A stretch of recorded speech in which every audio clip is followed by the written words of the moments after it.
misconceptions. We've got truth in our possession.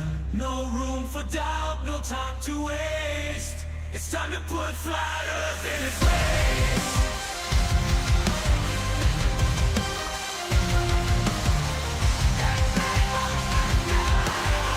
Here comes the smackdown.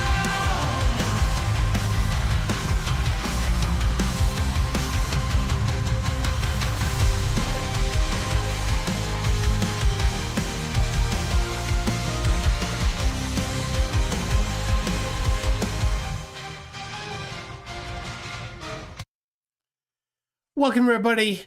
This is Tuesday Night. I'm your host, MCToon, and I am back from Chicago, where I got to meet FTFE in person. We spent Friday and Saturday in Chicago. It was amazing. I got a couple.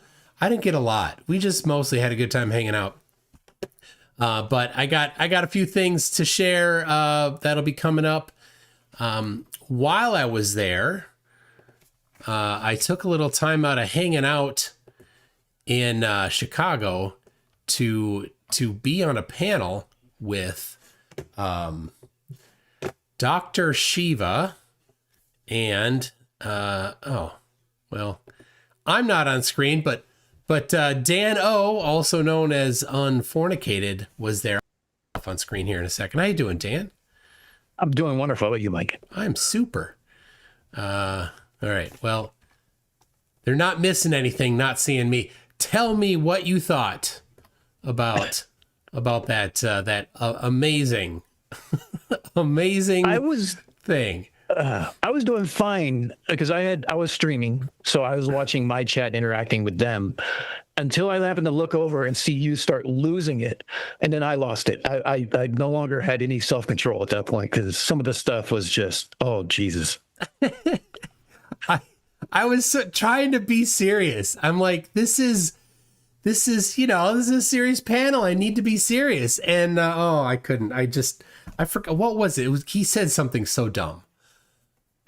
Which time? Oh, I mean, okay. So if people don't know,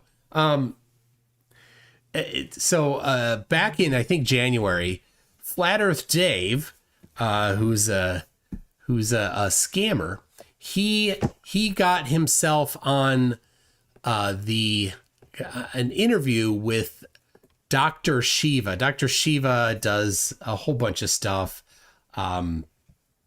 Some good, and some people are, a bit out there. But that's not critical to this. But Dr. Shiva is not a flat earther. He's not a nutcase like Dave Weiss is, and that his normal audience that he targets, his normal marks. And Shiva understands science, and so he was having nothing to do with Flat Earth Dave's nonsense. And Shiva's like, well, let's put together a science panel, and I'll get some people from MIT and some other scientists together, and we'll do that. And then Dave's like, yeah, that's a great idea. Let's totally do that. Dave was not interested. You could tell. Dave knew that as soon as you test Flat Earth, it fails. And the one thing that Dave does not want is a decisive answer to the question, because as soon as there's a decisive answer to the question of the shape of the Earth, his app is done. Totally done. In one way or the other, actually, if there's a decisive answer. But Dave knows every time that Flat Earth is tested, Flat Earth fails. Every single time. So Dave knows. For Dave, it's important to never test Flat Earth, because as soon as he does, and he's involved, it's done. So he scampered off and he kind of went dark. He didn't answer Shiva, didn't set it up. And then over the summer, some other flatties thought that, Dave screaming no in silently, tried to get Dave to do it, tried to get Shiva to do it, tried to get it to happen. It's particularly a guy named Man of Stone, who on X was very, or rather abusive towards Shiva. In the end, Shiva said, all right, fine, let's do it. put out a date and said, Dave, you're in. Dave said, nope, I'm out. And but takes Man of Stone, and Shiva's like, heck no, Man of Stone's a piece of crap. Not taking somebody as abusive as that, and put out to an open invitation, as well as specifically emailing or tweeting to or sending messages to, I'm not sure, Dubé and Sargent and Thompson and Nathan Thompson. Yeah, those three I know in particular were invited. They weren't there, but in the end, it was not Man of Stone. It was Kevin, who's from Austria, who did, I don't know, he kind of a minor. He attempted to do this neutral buoyancy test where he took some fishing line. He tried to wrap two fishing line or two or three fishing lines together to get them neutrally buoyant, and then string them across a lake and pull them tight, and to try to get them to see if when it's in the water there over a long distance, what happened. Well, Jesse, Path of Light, Jesse, who's often on Discord, he had interacted with Kevin quite a bit and said, yeah, there's some issues with the experiment. I think the key is that, if I remember right, he had at the shores, he had a weight down holding the line underwater. So the line was some distance underwater. So if the earth is flat and the string is actually pulled tight, then the string must be that same distance under the water in the middle of the lake. It wasn't. It was floating on the surface in the middle of the lake. And if the earth is a globe, then it must be somewhere deeper than that distance. And it was neither. It matched neither hypothesis. So that says, well, I suppose the concavers could cheer. But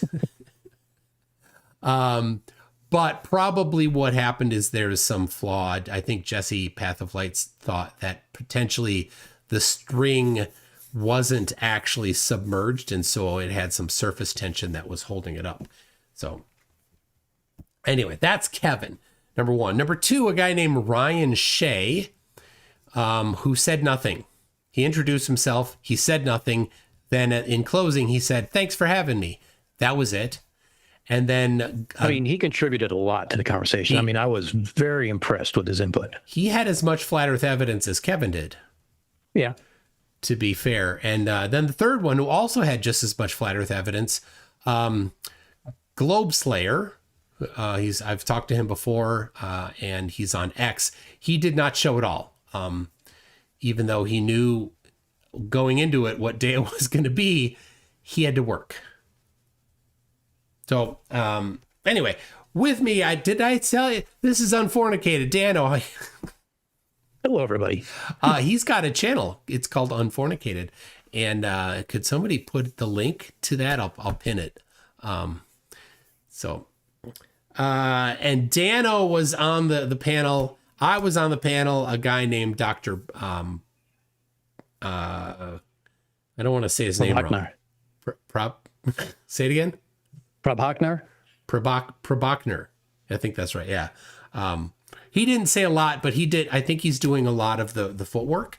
And so this is going to be, I think my seems to me that he's going to be putting together the documentation, because this is going to be published. That's the intention. So, well, and to be fair, he hasn't really been in this area of the internet. So he really is kind of learning by fire, kind of like how Shiva had to learn. Yes. And that's the thing. When somebody that normal science stuff starts experiencing what flat earthers do, they're shocked by it and completely caught off guard, because flat earthers are dishonest and don't understand science, can't even do the beginnings of math. Like basically they can't even do elementary school math. Certainly not a middle school. So, and yet they think they know more than all the scientists on the globe. So amazing. Well, you remember there was that time in the pre-meeting where they were talking about the ILS experiment, and they said that they would have, the plane going at 120 miles an hour, that they would have 70 seconds to measure 1 nautical mile difference.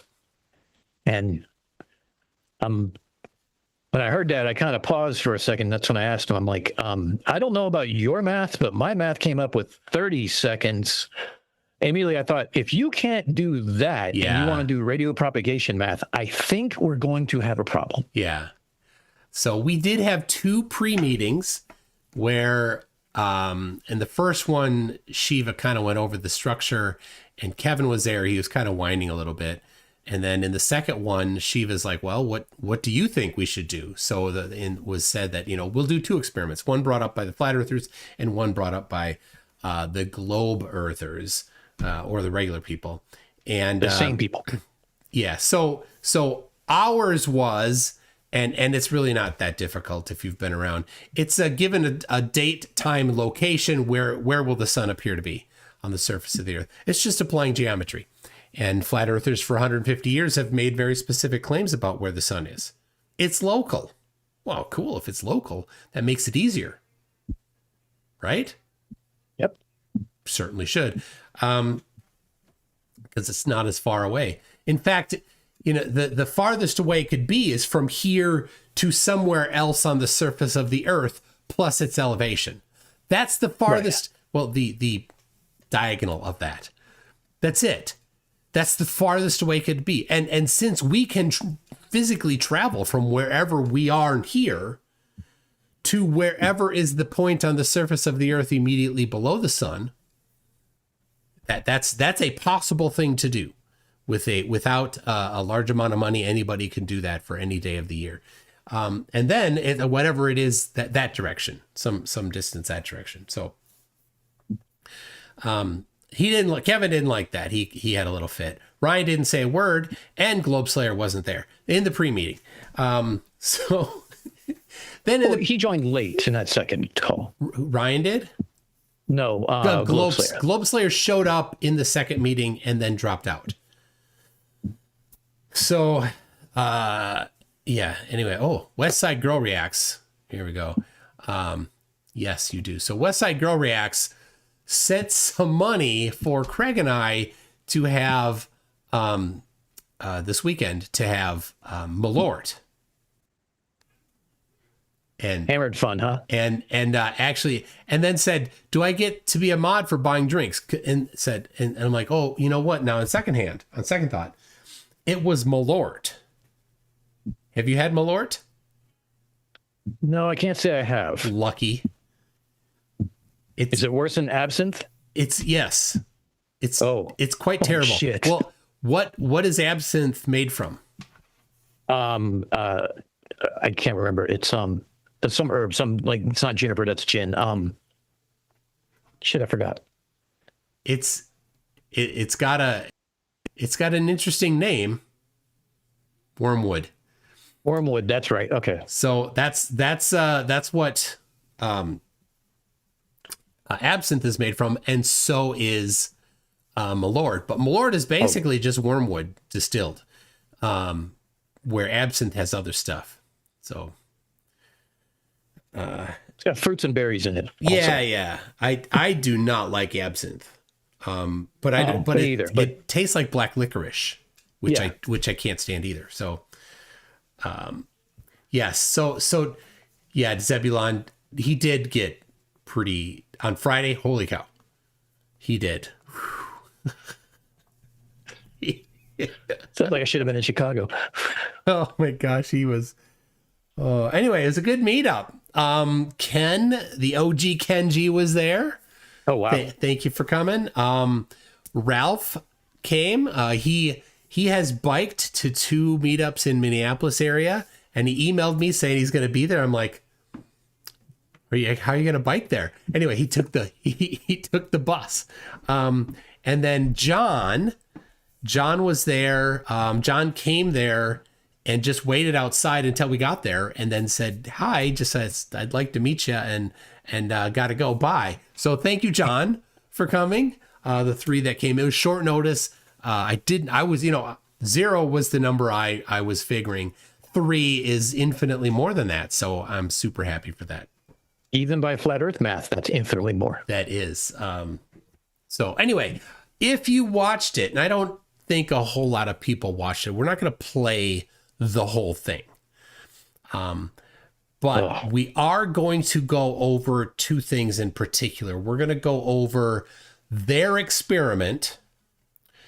We're going to go over Dan's alternate proposed experiment, which he didn't get a whole lot of opportunity to explain, and they rejected it, so it's not going to happen. Well, how they rejected it is actually the funny part, but that's beside the point. So and the live chat was hilarious because a bunch of idiots in the live chat, flat Earth idiots, holy cow, were there. Anyway, and then just some select things that were quite hilarious. Did you pick anything? I sent you. Yeah, I had my Veterans Day stream, so I didn't have anything particularly parked out. I remember their dismissal of mine was rather comical because of what they said, and there's a couple of parts that I'm sure you marked where you and I literally lost it when they were. I think they were complaining about the sun experiment. I don't know if he said something that he said in the pre-meeting. So I remember Kevin in the pre-meeting said, "We don't know what the sun is made out of, therefore it's an invalid experiment." And to Mike's fact, he holds up his coffee mug and says, "You don't know what this is made of, but you know it's there." Yeah. What a ridiculous cop out. I mean, in a group of scientists, this kind of stuff doesn't fly, right? And that's why I'm like, yeah, bring it up. This is stupid. Go for it. We don't know where something is because we don't know its composition. That's stupid. It was, yeah. And Shiva was all business. I was trying to press in the pre-meeting, Kevin about the sun, and he's like, we don't know where it is. And I'm like, wait a second, you volunteered for to be an expert.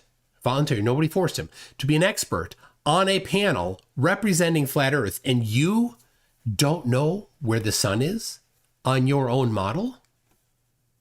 You shouldn't be here. You shouldn't say one word. If you don't know where the sun is, then you should not say one word ever, flat earthers. But to be fair, as any flat earther, outside of a few mentally unstable people on X like John Pickett and stuff like that, who claims to have flown through the sun, actually have said where the sun is. Some have. But okay. Some have. But as soon as you test it, it fails. And that's why they know they don't want to have feet held to the fire. Right? Well, and that's primarily why we, like you and I talked about the different experiments, stuff like that beforehand. And we like the idea of the sun because we would finally get a model that we can test. No more esoteric crap. It's actually numbers.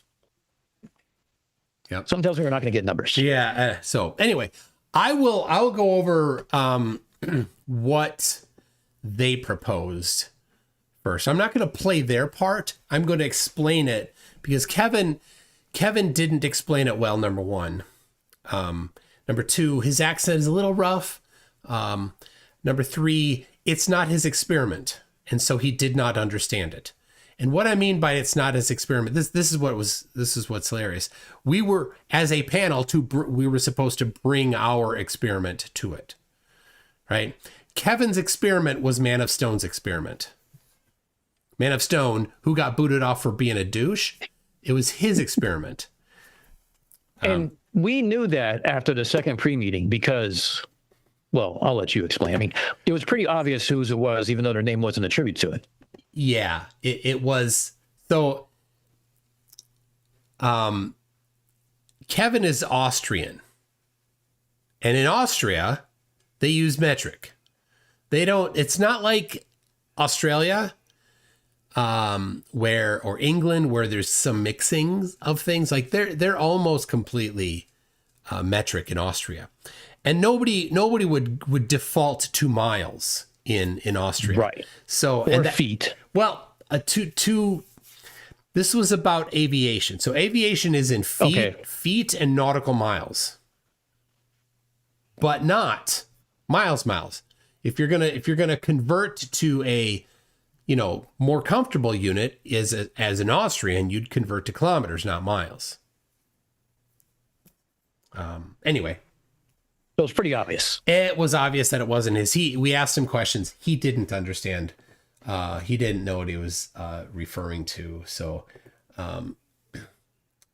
anyway, let me. I don't have it up. Just a second. Why? You know what? Hey, everybody. Thank a local veteran. You know what? There's one right here. You can thank this one right here. Dano is a veteran. Thank you, everybody, veterans. Appreciate your service. Get over to Applebee's and get yourself a free meal.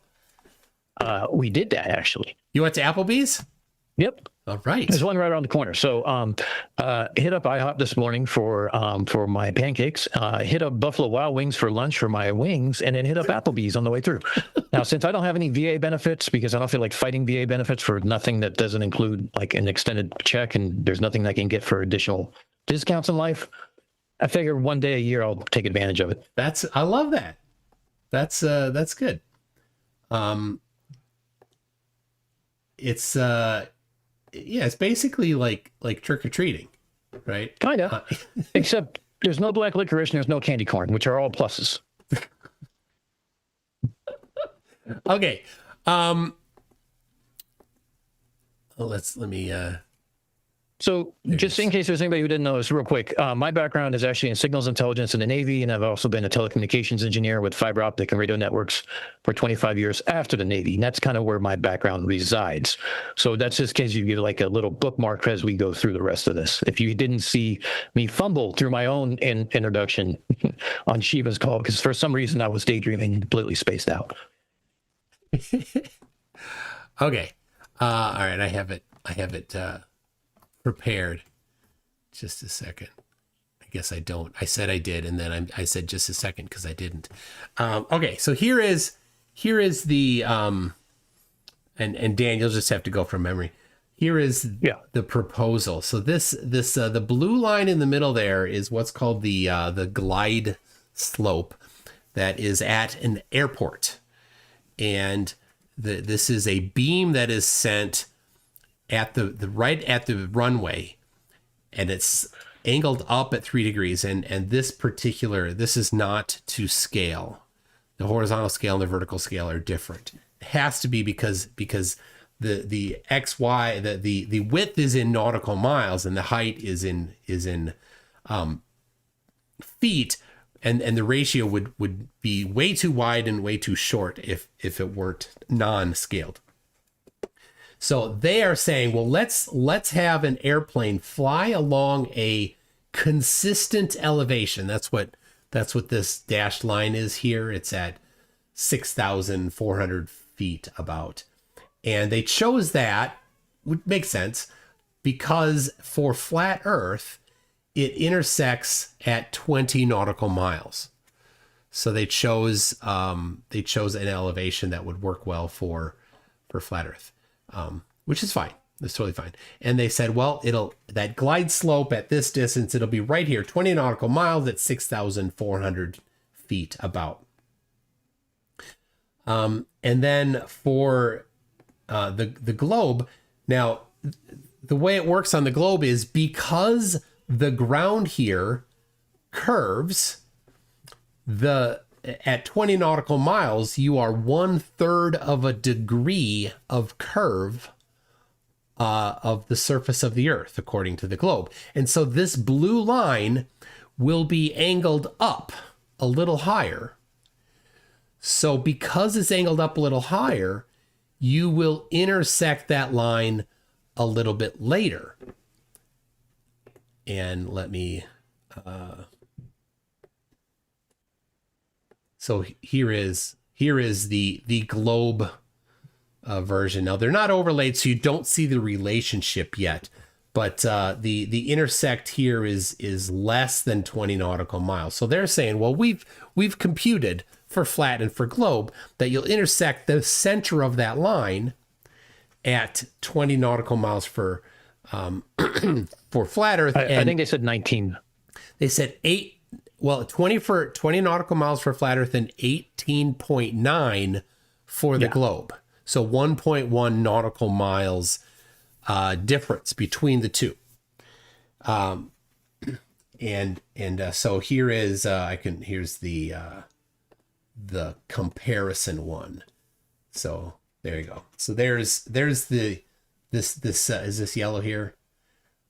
This is the constant flight path for flat Earth, constant elevation, and here's this dashed one is the significantly exaggerated curve of the globe, and so it will intersect later, right, at a shorter distance away. And so they're saying, all right, so we're going to get an airplane, we're going to fly it at a constant elevation, we're going to get to the glide slope, and when we get to that, when it says you're right at 3 degrees, we're going to look at the distance to the runway, to that thing, the ILS transmitter, which is another thing that is part of the ILS system. ILS stands for Instrument Landing System, and it does that by sending a pulse to the transmitter. The transmitter waits a certain amount of time and then sends it back, and then the airplane instrument measures the amount of time. Now, to a flat earther, this is amazing, because to a flat earther, there's no such thing as margin of error. And you'll notice here a little bit of something that I did. This is the flat one, going back to the flat one. We've got on the bottom here, we've got the lower edge, and we've got the upper edge. And I showed this on Saturday, and I said, but you don't intersect that at exactly 3 degrees there. That glide slope beam has a certain vertical height to it. So you'll enter it at some point earlier than 20 nautical miles, and you'll exit it sometimes later or closer to the airport. So you'll have this whole time in here where you're inside the beam. So you'll never actually know when you're right at the center of the beam. There's no way to know. There's no indicator. All you know is that you're in the beam. And how wide is that beam? Well, I did some research, and it's about 0.7 degrees, approximately. Kevin had no idea of this. It was absolutely a shock to him that this beam isn't pencil thin. Now imagine if you're trying to land your airplane, and it's a pencil thin beam, and you get like you hit it and then stop right away, like, oh, we missed it. We don't know where it is anymore. Well, I guess we'll have to fly around again and try again to get that pencil thin beam. Of course, that makes no sense. So what happens is, in reality, you enter the beam there. You're in the cone of it, sort of. It's a wedge, a vertical wedge and a horizontal wedge are different shapes. It's not really a cone. And you say, oh, good, I'm inside of it. I will start descending at 3 degrees. And so you start descending. Let's say you only start descending at 2 degrees. Well, what's going to happen is you're going to go and you're going to get to the other side of that beam, and it's going to say, hey, you're on the wrong side of the beam. You're exiting it on the far side. Oh, well, thank you for telling me. I will, tip the nose down a little bit more. So you tip your nose down a little bit more, and you'll go down. Let's say you go down at 4. I'm being kind of ridiculous here, and then you'll get to the other side.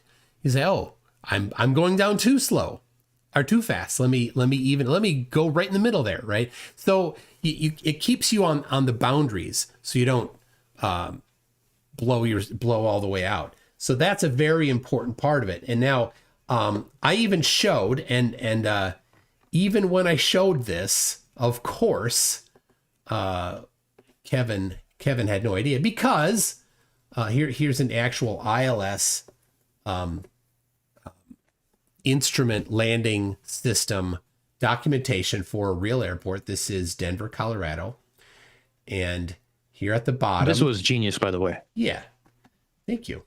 So this shows here, this is a top view, shows how wide the beam is here. See that? So you're left, right. But we're talking about that. We're talking about the vertical. So here's the vertical. And you see this is the 3-degree slope with this bar. It's a triangle basically, above and below. Right here, it's just documenting it. How thick is that? Well, this doesn't show how thick it is. Other documents that I had looked at said it's 0.7 degrees. I asked Kevin. And in the bottom right-hand corner, it says GS, and in this case, this is for Denver, is 3.1 degrees, and it's channel 51. Now, that's based off of the median, a median and the margin of error. Yeah. There it is. Yeah. 3.1 degrees and channel 51. So this is the channel's a radio. Yeah. Right. And different runways at the same airport may have different radio channels. Right. So you don't accidentally get the wrong one. So you tune it to the correct one for the runway you're heading to. And it's not just this one. I didn't cherry pick. This is basically all of them. Here's another. I did rapid fire 5 of them. There's another. 6 of them. Right there. Just a few. Yeah.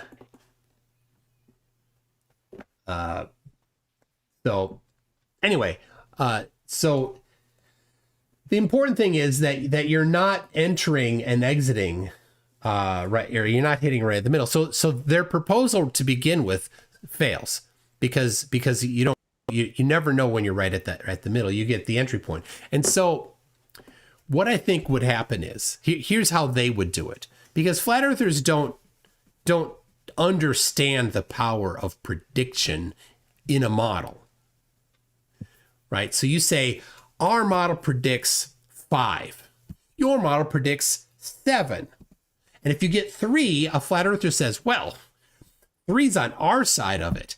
Therefore, proven our side. But this isn't the Price is Right. Right? It's not the closest. Right? You make a prediction, and your prediction can have a margin of error. And if the measurement is matches the prediction or matches the prediction within the margin of error, well, that's pretty good. And the closer you are, the better. But if it's outside your prediction, it's inconclusive. But no doubt, they would have said, oh, well, we predicted 20 nautical miles. Globe predicted 18.9 nautical miles, and we hit it at 26 nautical miles. Therefore, they would declare that their prediction matched. That's what they would do. Because they're basically children that don't understand this topic. How to do science. And even if it was inconclusive, it would have been a win for them, because it'd say, well, see, it's still not proof. It's inconclusive. So therefore, still flat. Yeah. Yeah. So that is their mindset, because that's a very childish mindset. Anyway, so to really show what would happen here is I asked them to begin with, what's the margin of error of the slope? It says 3 degrees, but it's not exactly 3 degrees. You're talking about a radio beam, and it's about the way it's manufactured is there's 2 beams that have different frequencies and in tube lobes, and where they overlap as they go up diagonally, that's where that beam, that glide slope is at. What's the margin of error of that angle? Well, that depends very much on the position of the 2 transmitters on the ground. And a very small shift in the position of a transmitter 20 nautical miles away is going to make a big difference in position. So I said, what's the margin of error? He said 0. And when you ask somebody margin of error question and they say 0, they're wrong. There is no such thing as a margin of error of 0. If you don't know, the answer is, I don't know.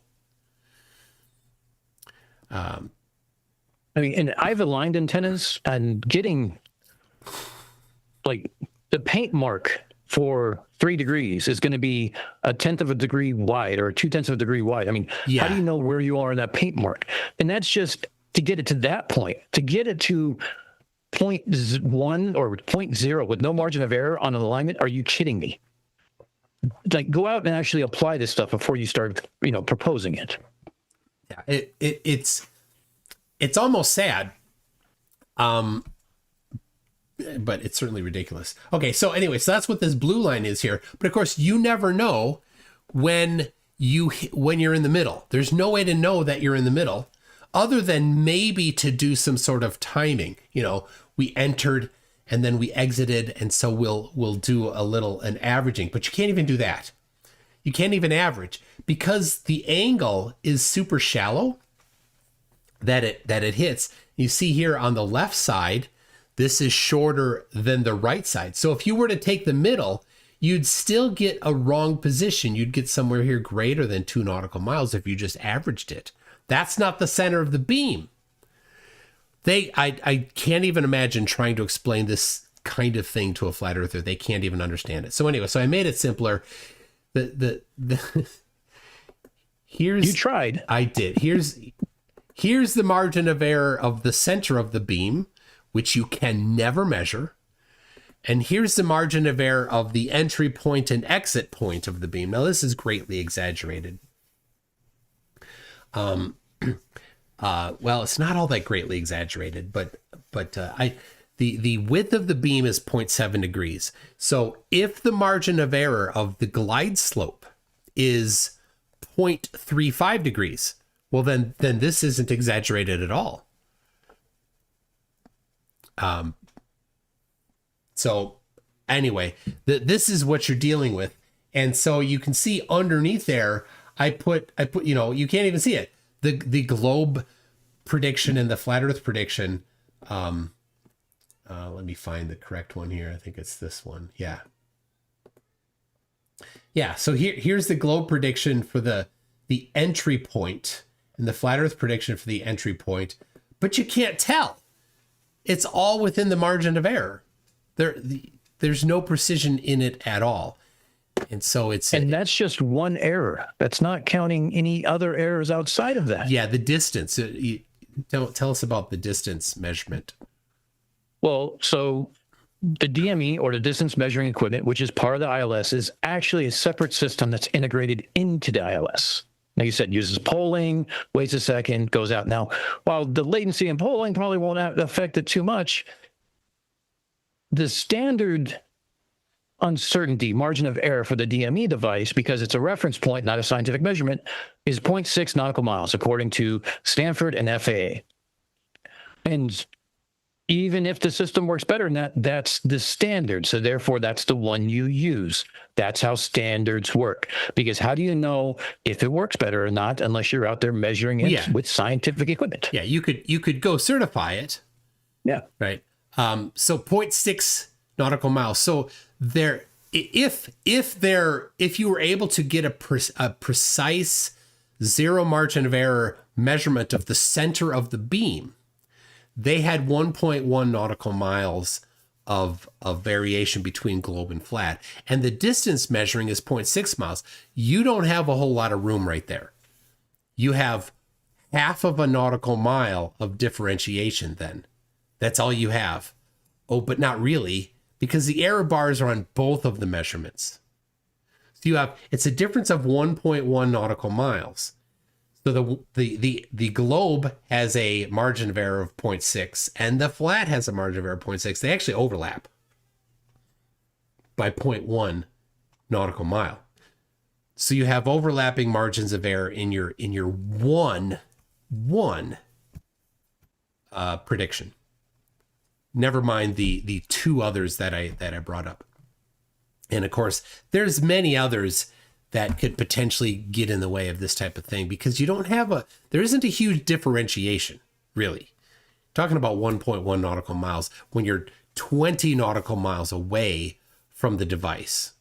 That's like 5%, right? Yeah, and it's something that's not designed to measure distances and positions. That's the thing. None of this is designed for what it's used is proposed to be used for what it's designed for. And that brings up, Dan, do you know the difference between the word use and utilize? Used and utilized? Use and utilize, yeah. Use. Yeah, or past tense, yeah. I don't think I understand the context what you mean, but go ahead. A lot of people will employ the word utilize when they want to sound fancy. Oh, right? I get what you're getting at, yes. It's not. They're different words and they have different purposes. when you say a device that you sit under, you place underneath a door, sometimes made out of like a hard rubber that keeps the door open. It's a wedge shape. You go to the store and you purchase it for that reason. What's that called? A door block, or I don't know what you guys call it. A doorstop. Door block. Yeah. Yeah. So you would use the doorstop to prevent the door from closing. Right. Now you could choose to take a brick and put that brick on the floor. Okay. You wouldn't use the brick. You would utilize the brick. The difference is when you utilize something, you are employing it in a way other than what it's intended for. Right. And when you use something, it's employing it in a way that it is intended for. Not important. I see what you're going with. Yeah. Not important. This is like, I work with a guy who's like, English is his thing. We always have him write the technical documentation. Anyway, so he's like, one day he's like telling us this. I'm like, hey, that's pretty cool. Anyway, so now that you know this, they are trying to utilize the ILS to measure distances. It's no good at it. Well, and to be honest, this was the part where they started like complaining about your diagram with your 3 different cone shapes, because they said if you're coming in at 4 degrees or coming in at 2 degrees, they're going to crash.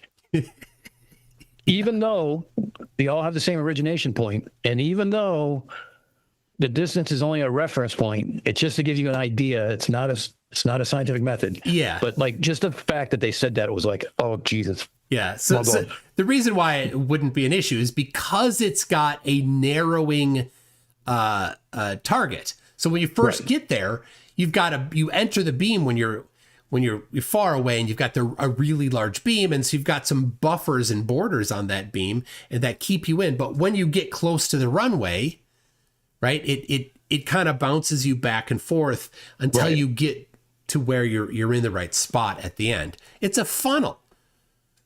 Right? It's a funnel. The last mile is all that counts. Yeah. So anyway, there is for those who I hope I explained it well, what it is that they were proposing. I did a bunch of quick math on it, and for this coming Saturday, there's a round 2. I will be live streaming on Saturday, where we will be bringing our predictions, our computations for ourselves. The globe will be bringing the globe computations, and for both of these experiments. And Flat Earth will be bringing their computations for both of these experiments. And the cool thing is, we make our own predictions. They don't get to make the globe predictions. We do. Right. So. She was scratching at the door. Oh, poor puppy wants to come in here and say hi. Oh. There you go. Hi, penguin. She was scratching at the door to come in. I'd show mine, but she's 35 pounds of hyperactivity. If I pick her up, she wants to like literally run across the desk and knock over everything and then run out. So. All right. Well, I hope she came in here because she wants to hang out. She's got, all right, go lay down on your bed, puppy. There you go. No, she's going to the door. She wants to leave. There it is. She wanted to come in. Just, she wanted some oh, there it is. Lay down, puppy. Okay. So, we will have for this, we can have a margin of error. We'll have it right. But you know what? We also have the other part of give us a date, time, location. Where will the sun appear to be? So azimuth and elevation angle. You know what flat earthers won't have? A model? They won't have that. A prediction? They're not going to bring that. No. Now, maybe Steven Alonso will get in touch with them and send over his model. Maybe. But Steven Alonso's model uses the globe. And we'll be able to tell that when they actually demonstrate the model, because we have to show the math and we have to explain the math to make sure that we understand it. Oh, that's going to be and hard. that you're not just using somebody else's, information and bullshit and make it our own, because we saw what happens when you do that. Yeah. Yeah. I mean, it was pretty sad. Kevin was a lamb to slaughter because Dave didn't want to do it. And so into Dave's defense, I don't believe I'm actually defending Dave here, but in his call with Vika, I think it was Shiva, he openly said that if it was a scientific discussion, would you want me on there? And I think that's a resounding no from anybody who's a flat earther, but it's a resounding yes from all of us because this is your idea. Yeah. Well, what flat earther is the right flat earther? This was a funny thing. So there are some flat earthers who have put themselves up and have convinced other flat earthers that they're smart. Right? So Dave thinks that Whitsitt is smart and is good at math. He's wrong, right? Whitsitt's no good at math. And Kevin, I'm going to play it in a little bit. Kevin has some people that he thinks are good at math. I think that's where he started laughing. I think that's where he started laughing.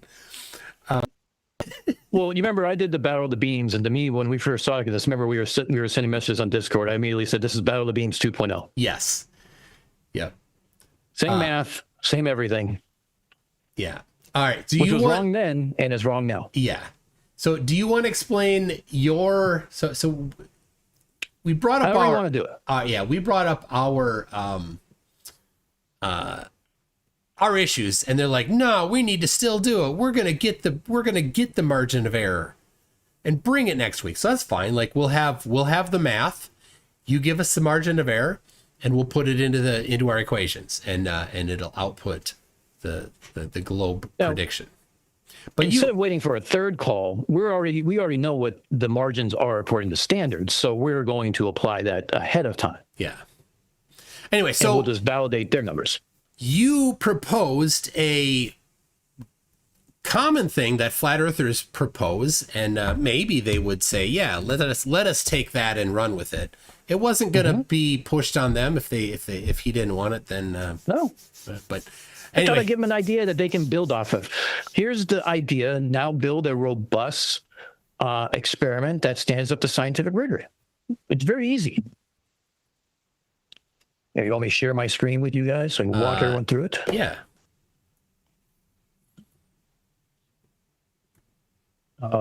Shiva. I swear I need my glasses going further. As I get older.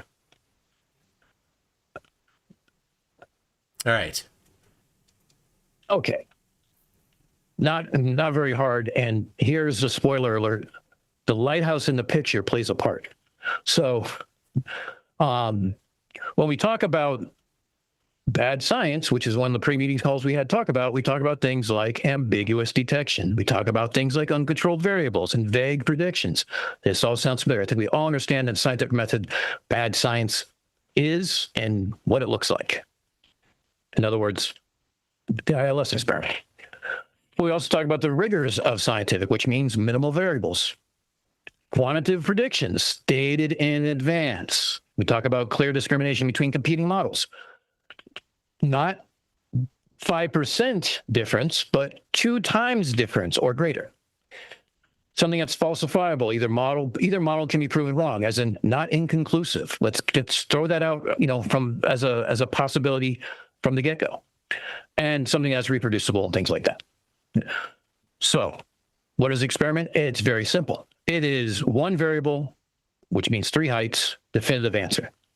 So, I specifically use Montauk for a multitude of reasons. A, it's heavy in weather monitoring with buoys and the weather stations, because it's a prominent point with a lot of boat traffic that comes through it. And it's also a lot of recreational boats that are out there and a lot of fishing boats that are out there. People who rely on weather forecasts to stay alive.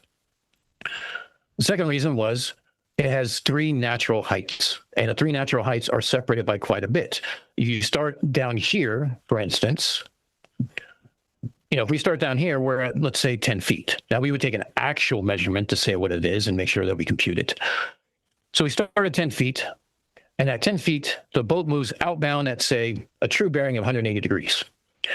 And as they move out, they'll start seeing the signal strength reduce. And when it gets to 1, we slow down until we get to the point where it's 0. But we mark that point. We'll even continue on a distance to ensure that we are within a margin of error, because we compute what a margin of error would be in this.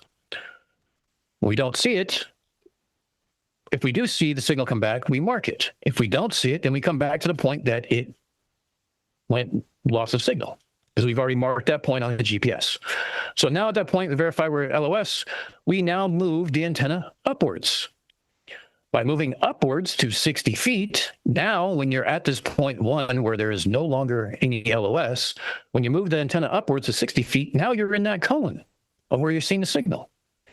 Now that alone would prove a blow, but let's make sure that we go for the rigor here, right? So then we'll go ahead and continue out along the same bearing of 180 degrees until we reach the point where we have LOS again. Again, continue on a little bit, margin of error, and come back to this point. Then what we do is we take the antenna. Now 60 feet is at the top of the bluff, right at the base of the lighthouse. Now we take the antenna and we move up to 170 feet, which is the observation deck of the lighthouse. Now, when we're at number 2, we can verify that we are receiving that signal again. Again, repeat, rinse and repeat. Just like the shampoo bottle says, we continue out at 180 until we get to a distance where it fails at 3. At distance 3, we continue on to make sure there's no signal. That's it. We verified 3 different predictive radio horizons based on a bunch of different variables. Now, when we look at the flat Earth predictive, it doesn't matter if it's here at point 1, point 2, or point 3. At one point, all 3 models are going to go LOS. Now, whether it's because of I've heard every excuse, and I know that Indio blasted me in the comment section about this, because I said it could be the inverse square law, it could be attenuation, and he says that they're not the same thing. I'm like, yeah, no shit. But I've heard atmospheric attenuation. I've heard inverse square law. I've heard relative density or what. I mean, take your pick, right? I mean, insert flurf excuse here. Yeah, they were. Here's the thing. I think they were claiming that the water in the air would attenuate the signal. Right. Yeah. Well, and then they were actually talking about seeing conditions, and I think we have that clip too, where they're saying that this wouldn't work because shooting across at the water level is the worst thing you could possibly do for like seeing conditions. I'm like, you're talking about scintillation and mirages. That doesn't apply to radio. That applies to optical. Because optical, you need to have a coherent view of something. But radio, then they made an excuse of like, what about on the distance if all of a sudden it becomes 100% humidity at one point between the two? And it's like, what does that change exactly? Yeah. I mean, have you computed what that is? Because I have. They don't know. It's not that much. It would be, let's put it this way, it would be within our stated margin of error. So very simply put, on the globe Earth, the range will be scaled with the square root of the height. Mathematical model. Insert whatever height you're going to, because it doesn't even have to be Montauk. You can go to Split Rock in Minnesota, meet up with MCToon, and we can do this all there with maybe we can get Marcus Leach to come down. Maybe we can get Save for Parts to come give us a hand. We can find a whole collection. Maybe we can find a radio club who would want to give us a hand on this. I don't know how we would explain that conversation, but we would. Yeah. Lake Superior has plenty on the North Shore. Yep. So, and it's like 4 to 6 hours from you, depending on traffic, I guess. So it's not too bad. I mean, to me, it's worth a weekend trip, but hey, well, and again, that would have a little slightly different mathematical model because it's not seawater, it's freshwater. So that's going to change things a little bit, but not too much. Now, and then, so as we increase from 10 feet to 170 feet, that's 17 times the distance. That yields a 2.55 range increase. On a flat plane, because I'm giving them the Fresnel lens in the beginning part of it, would have to be at most 1.2 range increase max. There should never be an actual horizon because there is no geometric horizon on a flat Earth. However, according to some flat earthers that were in the chat, radial horizons are the only thing that proves a flat Earth, and I'm still trying to figure out how that works. I'd love to see the mathematical model on that one. Yeah, that's the thing. That they'll say, "Oh, it's attenuation from this something." Okay, let's apply it. Yeah, 170-foot tsunami between the boat and the lighthouse, maybe. Let's do it. Go ahead. We'll do the physics and optics and geometry. Bring it forth, and we'll do it. No, they won't do it. They won't do it. So here's what we actually control, right? These are the variables that are important. These are going to be standard across everything. The transmitting power, and we verify it. The frequency that we use. The transmitter antenna is going to be a 5-element Yagi antenna. That's just to give it more directional, kind of give it more of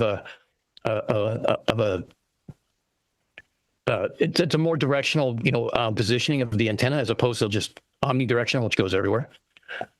The receiver is going to be matching on with the transmitter, same receiver we use for all three because we're all in the same boat, going the same direction. Might as well do the same thing all over again, right? So same units, same whip antenna, same height.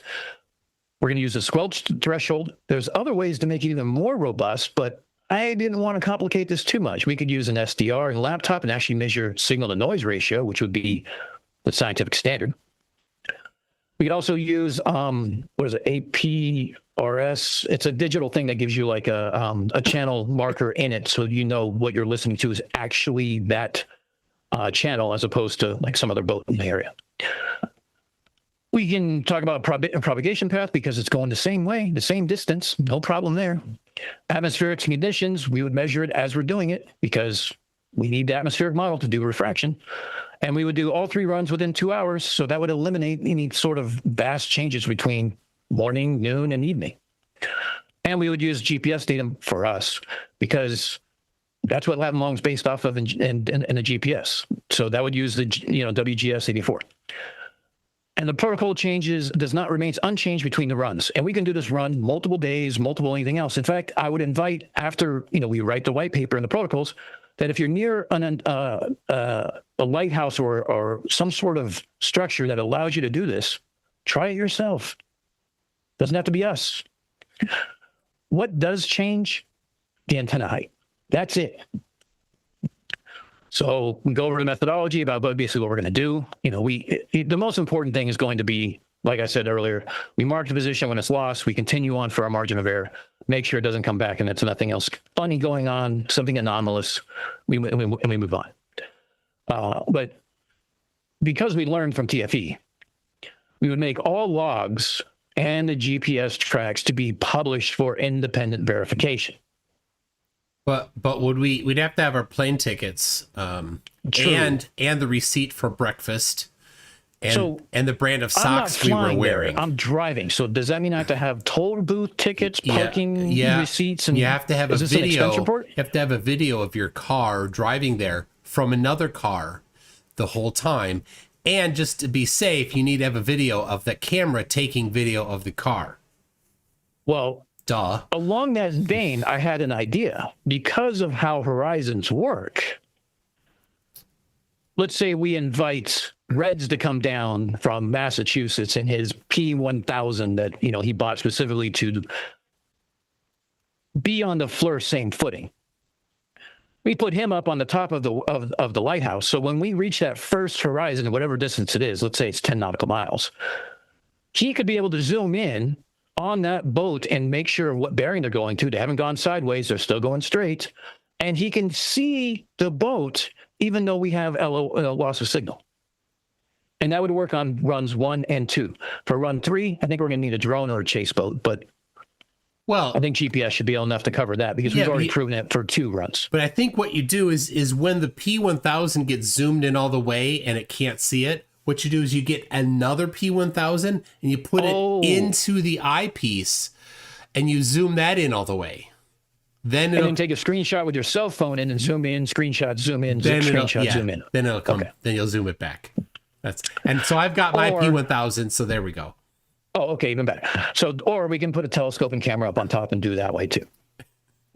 There's a lot of different ways we can kind of encompass this. So basically, we run through the experiment, and then we compare the measured ranges to predictions and see who wins. Now, here's something that you won't see in a FLIRF experiment, a commitment to fairness. Because we should be fair. So one thing I want to point out is I bring up additional documentation, i.e. body cams, static video, recording, photography, anything else you want to discuss to make sure that we encompass everything. No, we want to see your tickets afterwards, everything about what's right now.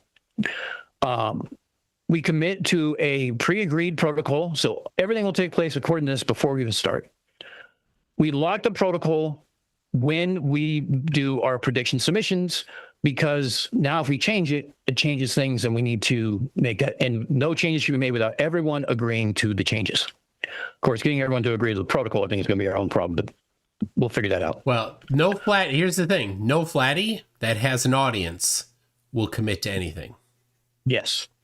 We make no claims, but that was the idea of this, was to make a claim. Because they make a lot of claims about radio without ever showing any evidence, because none of them actually done radio.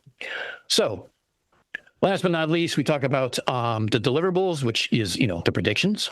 We talk about the abort criteria. No one wants to be out in the Atlantic Ocean if it's more than 5-foot waves, because that sucks. If the sea state's too high, if there's ducting, if there's a temperature inversion, there's a storm incoming, all that stuff, the equipment fails, people don't have life preservers on a boat, all that counts as abort criteria. Let's all not do it. We'll pick another day. The detection criteria.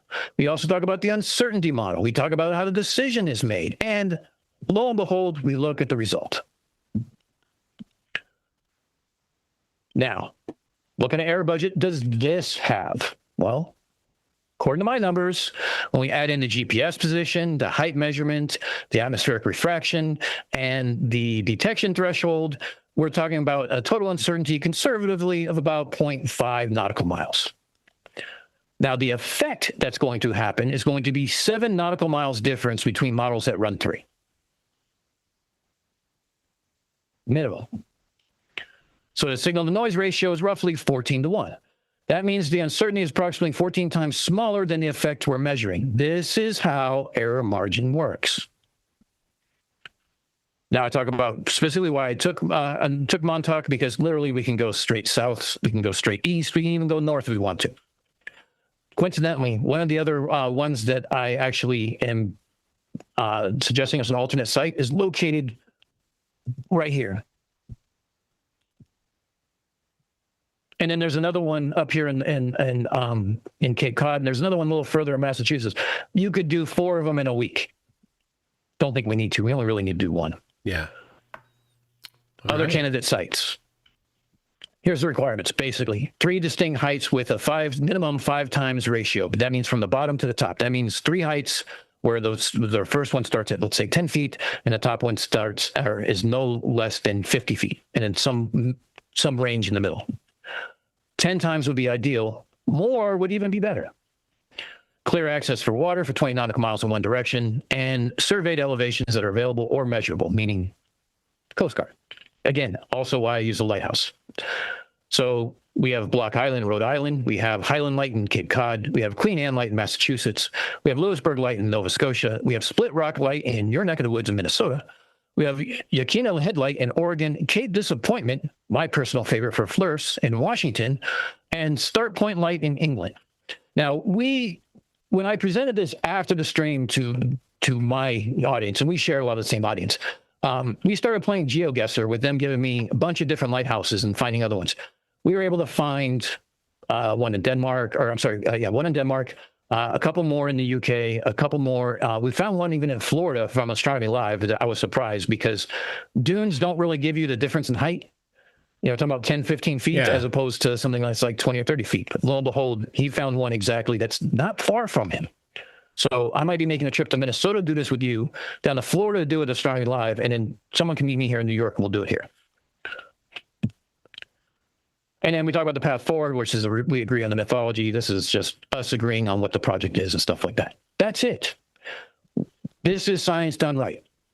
Controlled variables, quantitative predictions, clear discrimination, falsifiable hypothesis, reproducible methodology, and transparent data collection. To be said is the best experiments are simple, elegant, and definitive. That's the experiment as a whole. Now, again, this is the idea of the experiment. This is not the end all be all of the experiment, because they have to present something that they have to build upon it. I'm not going to do all their homework for them. If this is their experiment, they should do it. Show us you know the scientific method. Show us you know what margin of error is. Show us you know how to build a complete, unambiguous experiment for, to kind of prove you know what you're talking about. That's a high bar for flatties to expect them to do science and apply it, make predictions and commit to results. Man, that's rough. Before TFE, there were a bunch of Globers that made commitments that said, "Yep, if TFE falsifies the globe, I'm out." And a few flat earthers who did. Some of them did it before knowing what TFE was, and then lied later. Like Flatzoid said, he would give up. I don't remember exactly. Yeah, Witsit. Sav Witsit. Yeah. Of course, Flat Earth Dave, Dubay. The list goes on, and they all backed off. But a couple of them, specifically Shifty, he made a commitment and he kept it. Super impressed by that. And then, handful of other flat earthers gave up and escaped the flat earth cult. Anyway, I want to play a couple things from the interchange here. If you haven't seen it, I'm not gonna. I thought about maybe reposting it or something. Go watch it on Shiva's channel. I will be live streaming the next one. I would not be surprised if none of the flat earthers show up at all. Oh, I'm betting on connection problems or personal issues.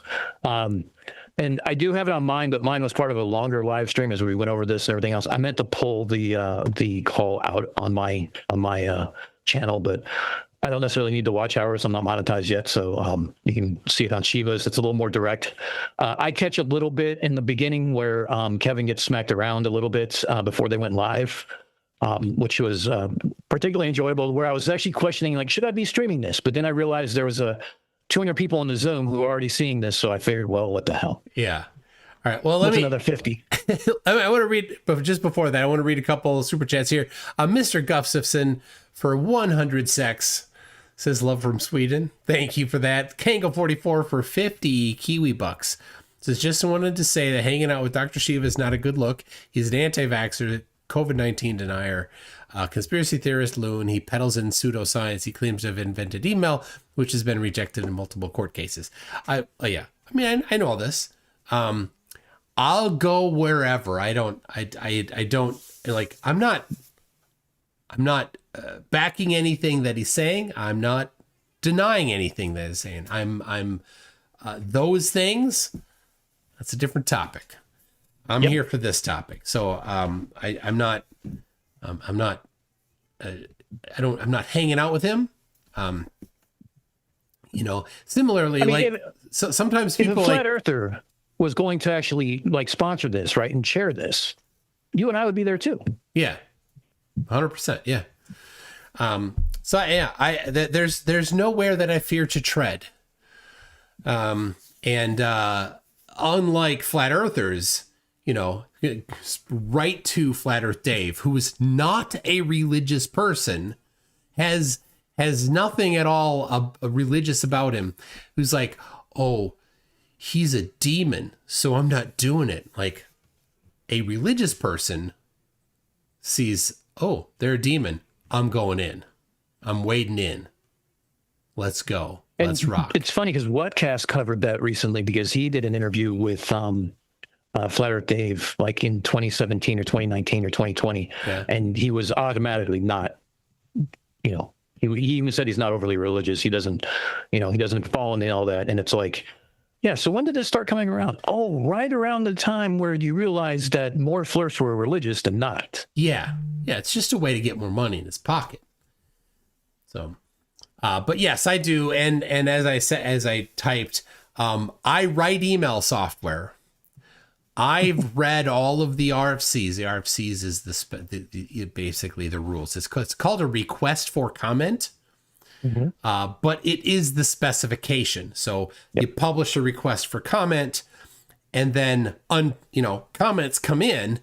While the comments are coming in, that is the standard. And then at some point in the future, potentially, those comments will be put together into a new RFC, which will then become the new standard. So RFC 821 is the first email standard as we have it today. And then that was replaced with 2821, and it was replaced with 5321. All of these I know by heart. I live and breathe these RFCs. There are some prior to RFC 821, but none of them have Shiva on there. So now, it says that he invented an email system that was an in-office email system prior to any other system using the term email.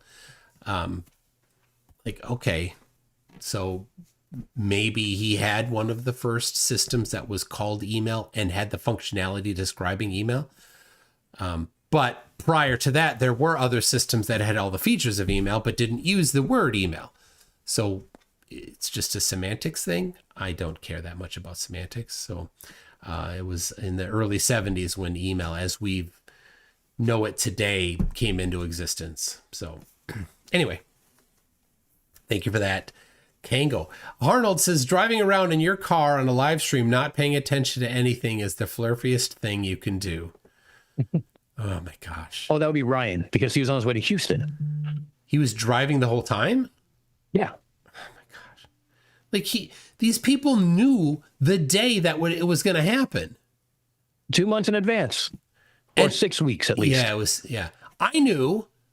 I planned a trip to Chicago, and planned in that trip to Chicago specific time to be in the meeting. In fact, we were only going to go to Chicago for one day, and I'm like, well, I don't know the hotel we're going to be at, the details there. I don't know if I'm going to be able to do the live stream in a hotel room or in a whatever in the hotel at all. Starbucks, whatever. Yeah, I had no idea. So I said, well, we will stay at the hotel another night, so I'm guaranteed to have a room. In the end, I did not use my room. I went down to the front office and I'm like, hey, here's what I want to do. They're like, yeah, you can use that room over there. So I paid to stay an extra night at Chicago so that I could do it. Cost me money to do it. And I don't know. I guess that's the difference between a responsible adult and a flat earther. Well, I mean, also Ryan has a master's degree in leadership and displayed the utmost in leadership by driving from Dallas to Houston while he was providing his insightful commentary during the 2.5 hour long phone call. Sorry, I just have to. Leadership. Oh my gosh. Anyway, yeah, he said nothing the whole time, which is fine. He contributed just as much. Okay, I'm going to read this. Algorithm says, today I completed yet another orbit of the sun. Suck it, flatties. All right, Algorithm. Jiffy Cone says, unfornicated, more like fun corn-I-ated. Yeah. There's a story behind the channel name. It's not long, but yeah, you're giving a presentation. Well, right? No, yeah, I was giving a presentation to officers who don't exactly, enjoy F-bombs being dropped in the middle of them, of saying that something is hosed in a very colorful way. Yeah. So we changed it to say if something was, a monkey fornicating with a football, or we would say something like, I'm going to go unfornicate something because it is completely hosed. Insert the right term there. Yeah. So yeah, that's what it's derived from. So speaking of fun corn I aided, I mean, you eat corn. Yeah. You see it the next day. Yeah. What would happen if you ate nothing but corn? Nothing good. Would it just look like a corn cob? I'm guessing, yeah. I mean, it would have to. I mean, it would have to, right? I mean, minus the middle part, I guess. I mean, it sounds kind of painful either way you look at it because it's not ribbed for your pleasure on the way out. Well, I can tell you from firsthand experience. So I asked that question when I was in college, and I'm like, all right, well, I'm going to try it. And I'm like, well, you need to make sure that, you know, the prior remnants of get out of your system. So I'm like, you need to go a certain number of days. Right. 3 days is the number that I chose. So for 3 days, I ate nothing but corn. And I can tell you, it was orange, super hard, and hurt. See, this is why I went to the military and did stupid shit as opposed to going to college and doing stupid stuff. I'll leave the rest of that story to a different day. There's more. Rossi, who was today in Cleveland, saw Craig and Rubik's. Oh, nice. In the Cleveland, and when I was in Cleveland, Rossi brought he popped by the museum just to drop off a bell that he had 3D printed, and gave it to me. And anyway, and Rubik's, when I was in Chicago, Rubik's was there. She gave me this. It's 2 by 4 cube. I haven't figured out how to solve it just yet. Oh my goodness. Cap 57 says I can I've seen some of these come up already. tell you from first-hand experience that UPS will ship a turd. Yeah. Great. Anyone got Stone's address? Man, so okay. Thank you. Rossi says, remember how they utilize the word utilize in Idiocracy? I don't remember. All I know is Brondo's got what plants crave. Nick N says, wasn't the goal to figure out an experiment that was low cost and easily repeatable? Well, yes. But now to be fair, I want to be fair. Renting an airplane and renting a boat aren't all that different in cost. Though more people have boats that they can more easily bring out than airplanes. And potentially you could just say, hey, does anybody have a boat? And somebody might say, I got me a boat. And then you could use the boat. Versus an airplane, you do have to pay for no matter what, basically. So Rossi says, Cousin McFlatty already has a P1 million. He does. Alyssum says, sending love from Vietnam. He must be traveling. He's normally down under, I think, right? Green Bull says, I'm back. Now I'll be gone for months. Damn work. Really? Well, that stinks, but glad to have you here. And then Icy Spin says, Vlad is afraid of your Dropbox evidence. Yeah, so I emailed Vlad my Dropbox folder of Dearth doing stupid stuff. And Vlad apparently says that he's scared to open it. So just a quick question about Vladness tickets, and help me out here because I think my thinking might be wrong because maybe I'm not connecting the dots. If you and McKeegan have your tickets, right, and you're on Union Glacier, yeah, and Jaren's in your camera, yeah, like in the videos, yeah, how is he not in Union Glacier? Yeah. Okay. So I wasn't screwing that up somewhere along the line. So flat earthers, it's their sea lining.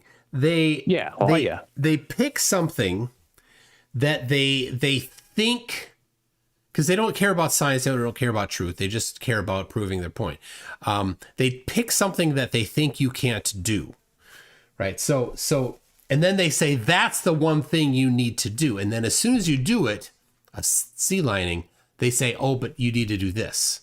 So, and that would be moving the goalpost. Exactly. So, for example, Mark Sargent, for years, dozens and dozens of times said, if you think the Earth's a globe, get a picture from an airplane of the horizon, hold it up next to a straight edge, and if the horizon is curved, I'll quit flat Earth tomorrow. That's what Mark Sargent said.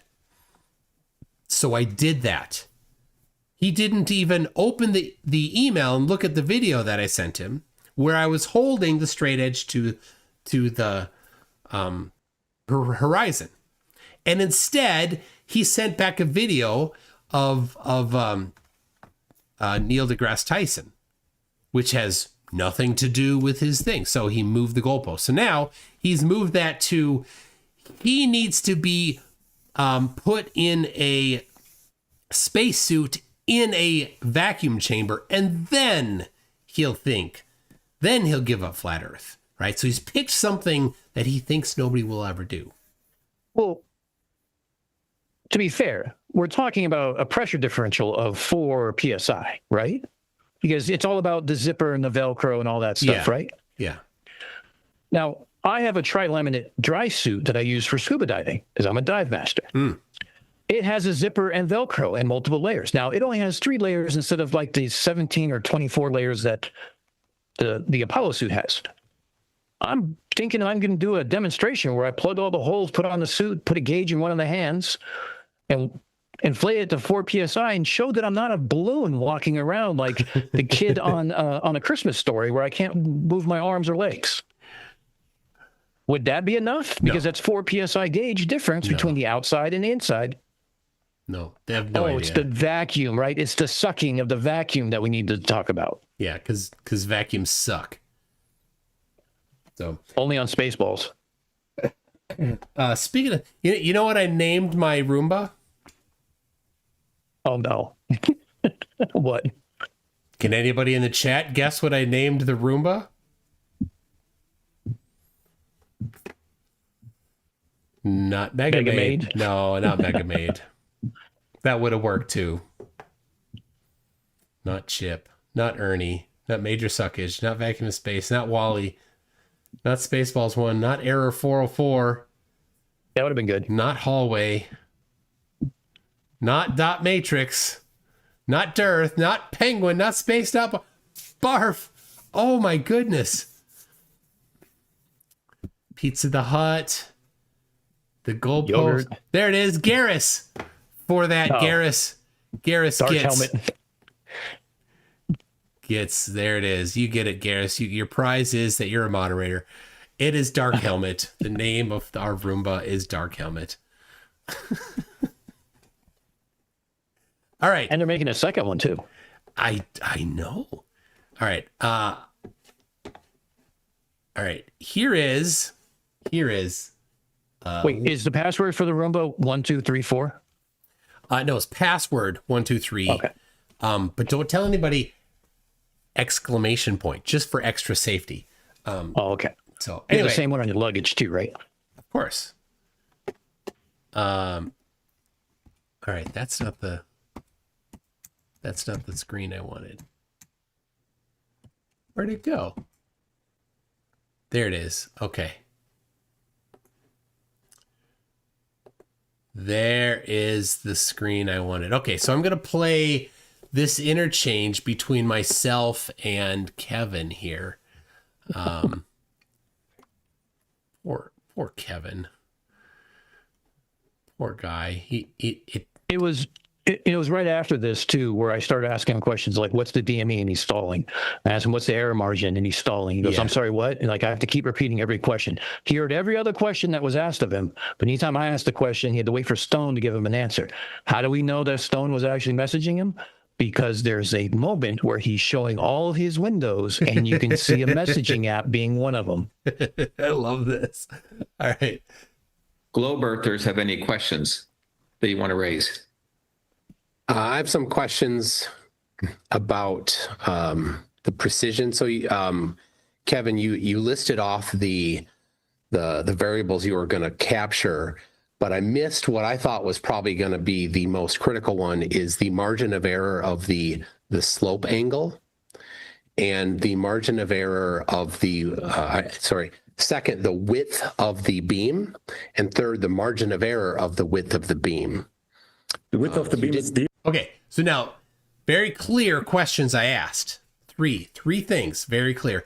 Listen to his answer. 0 degrees is the one. The second is 6 degrees, and because you have you check the interception point of those two beams, you can see the end interception points, and it's in between. You measure the strength of both, and when they are at the same strength, you measure that multiply. It multiplies. I saw it on the. I showed it on the how the beams come out, but there is no because there are multiple lines which are on a line of those interception points. There is nothing out of that line. It cannot be out of that. Okay, so you didn't answer my question. What is the margin of error of the slope of that beam?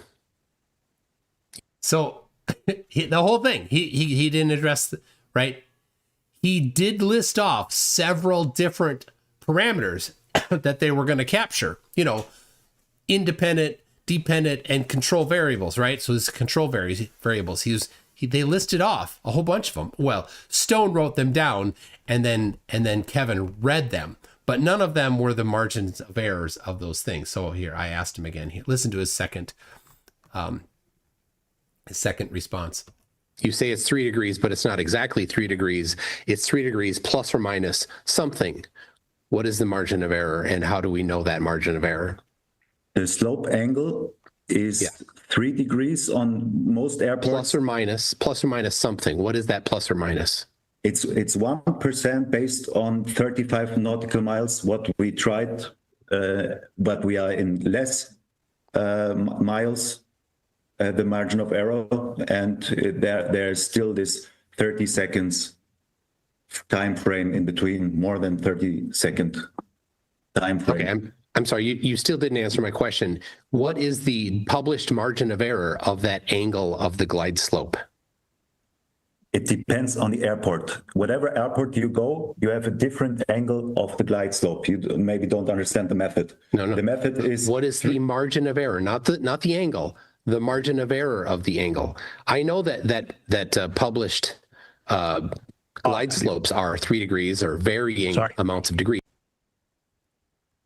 But what's the margin of error? Because at 20 nautical miles away, it's not going to be a pencil thin line. There's going to be a variation because the installation isn't absolutely precise. So we need to know, because at 20 nautical miles, any margin of error is going to be magnified when you're 20 nautical miles away. So what is the margin of error of the different airports you've looked at? There is a idea that the beams can multiply outside, but it's not in our observation. So I don't see that there's a margin of error beyond 1%, what I mentioned. I don't... but that's just a guess, right?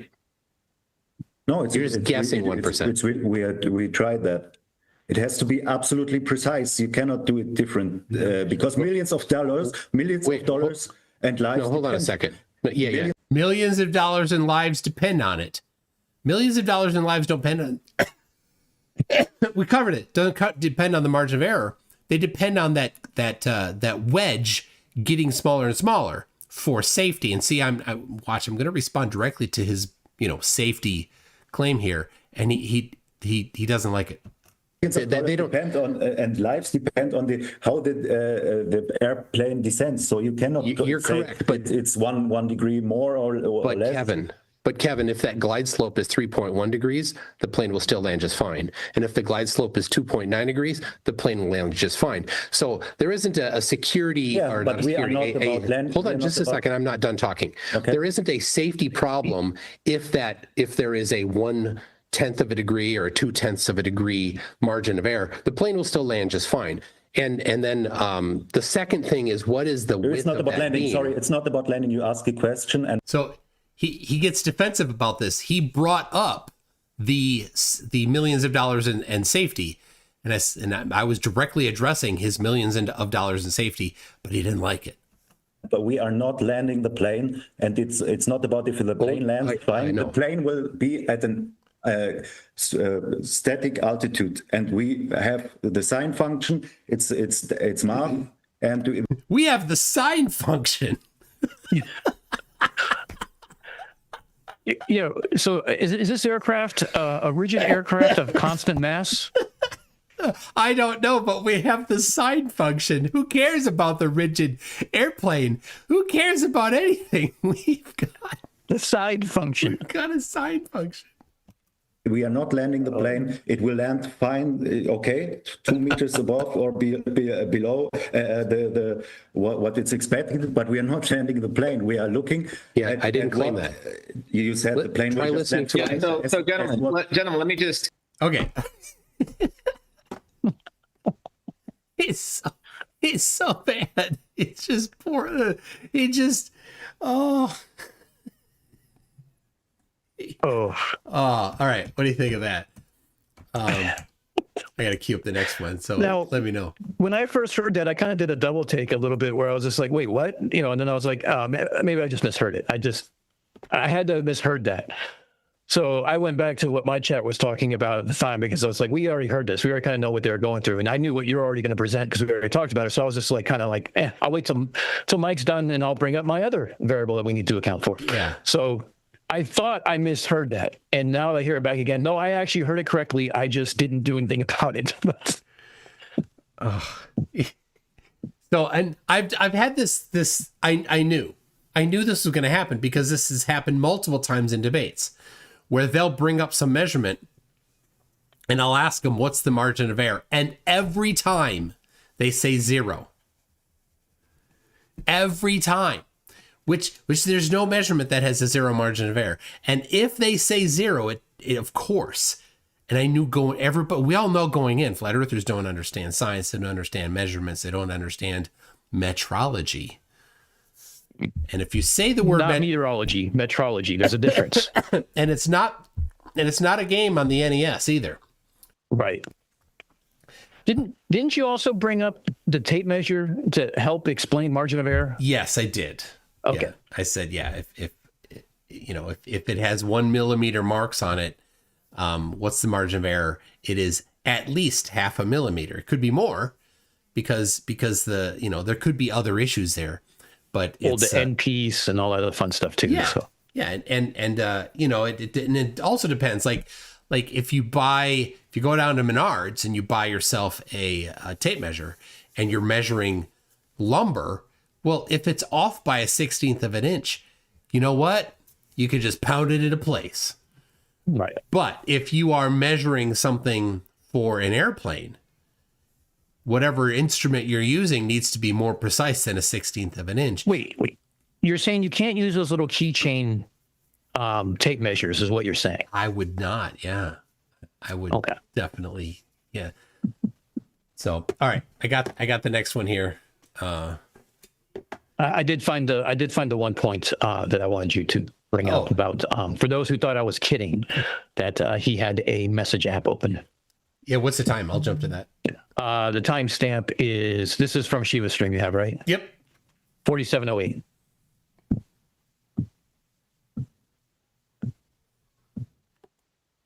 All right. do this full screen. Predictions revised.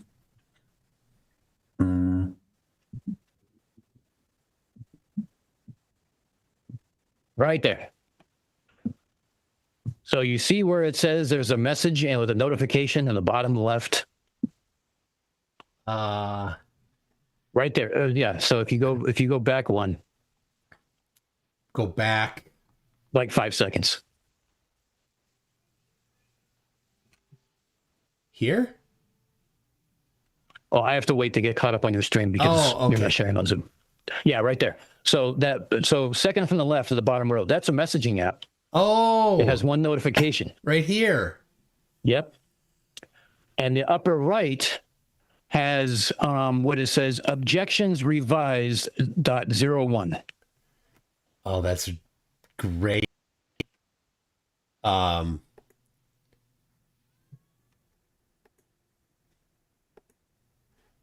right. So it looks like this was just streamed at 720. Unfortunately, it's going to be difficult to read. Yeah, I anything. tried to do a screenshot of it, and it doesn't. I can't read who it's from. Yeah, but yeah, no doubt he's in there chatting with Man of Stone, who's probably just fuming because he thinks he should be in there. That's hilarious. I love it. Love it. Okay. Yeah, when I saw that, I went to my chat. I'm like, did you guys just see that? That's hilarious. All right. Now, here is, so he brought up with your experiment, he brought up some issues with your experiment. I love this. Right? This is great. More than 2 times the distance. That more than allocates for the 10% margin that might be there in an error. You agree, though, that the distortion and refraction needs to be accounted What for? distortion? because It's RF. Rate of Can you explain what some of these things, what causes some of these things in your model? UHF is light, no? Light is affected by... The UHF is not light. It's not. Okay, so there's some distinctions here about UHF being light and radio waves being light. Engineers right, they're all photons. Yep.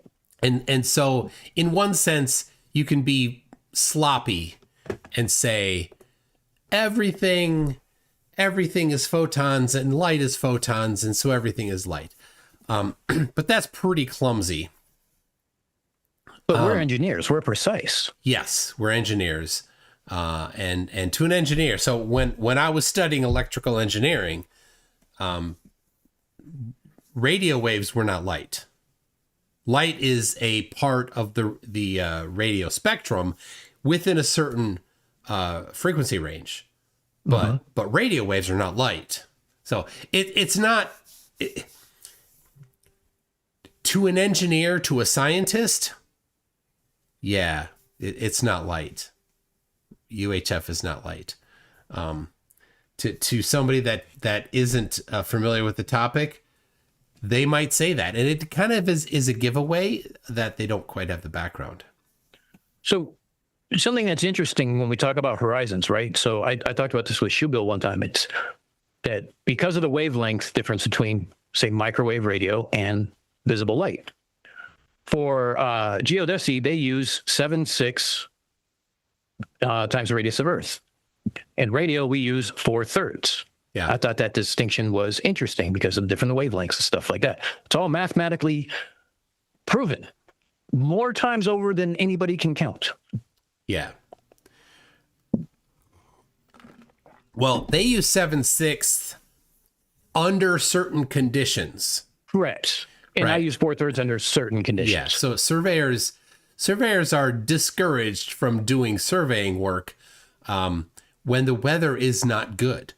So, you don't go out when it's really hot, the sun's beating down, and measure something a long distance. Right. Because that's where you get mirages and scintillation and other optical phenomena. Yeah. So if you're a surveyor, you're gonna prefer an overcast day, where it's not extreme temperatures, and even better, do it earlier in the day because you don't have a whole bunch of sunlight radio. heating things up and making all sorts of crazy things happen. So. And like we do the same thing with radio. I mean, if we're going to do this, I would prefer to do it in the morning. To prefer to do it, in an overcast day. Like, I would like to have ideal measurements that we can kind of plan for. But here's the thing: our model accounts for different atmospheric connections. Like you can derive.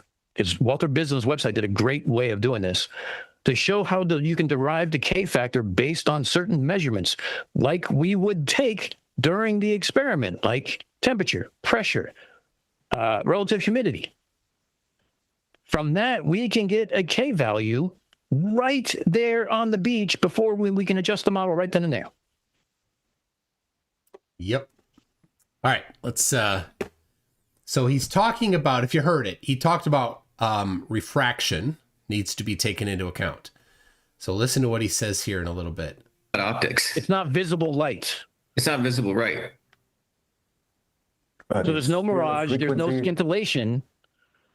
All you have is refraction.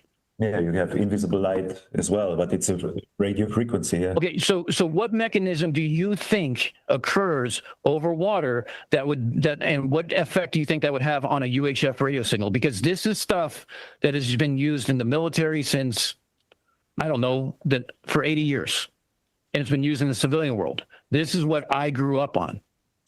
If you want to do a radio experiment, I'm making an experiment. Same with the plane. I still don't know what these. I don't know what these results are going to be. I haven't done this experiment, but this is one that I came up with, and I'm willing to share it and provide it to you guys to have you guys decide whether or not it's something you want to participate in. You guys can make your own methodology from this. I'm just giving you an idea.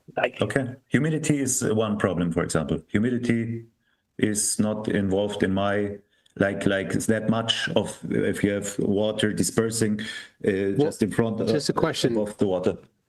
What does humidity do to the propagation of radio waves?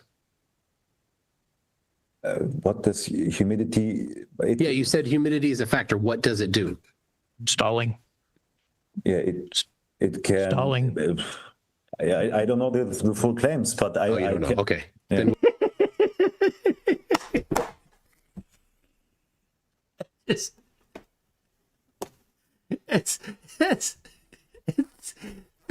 It's just, that's what scientifically illiterate people do when they're trying to talk science, and like he's in their echo chambers, the other people there don't know, so they could just chuck stupid stuff out and they'll be like, oh yeah, he said humidity, he must know what he's talking about.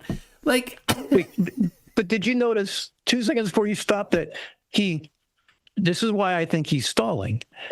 Now, the way this worked was Shiva had to unmute each one of us because he didn't want other people being unmuted.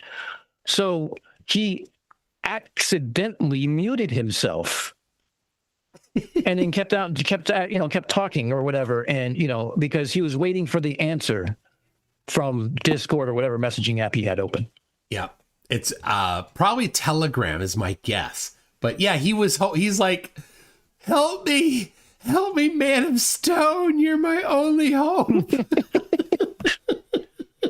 Princess Leia, Kevin.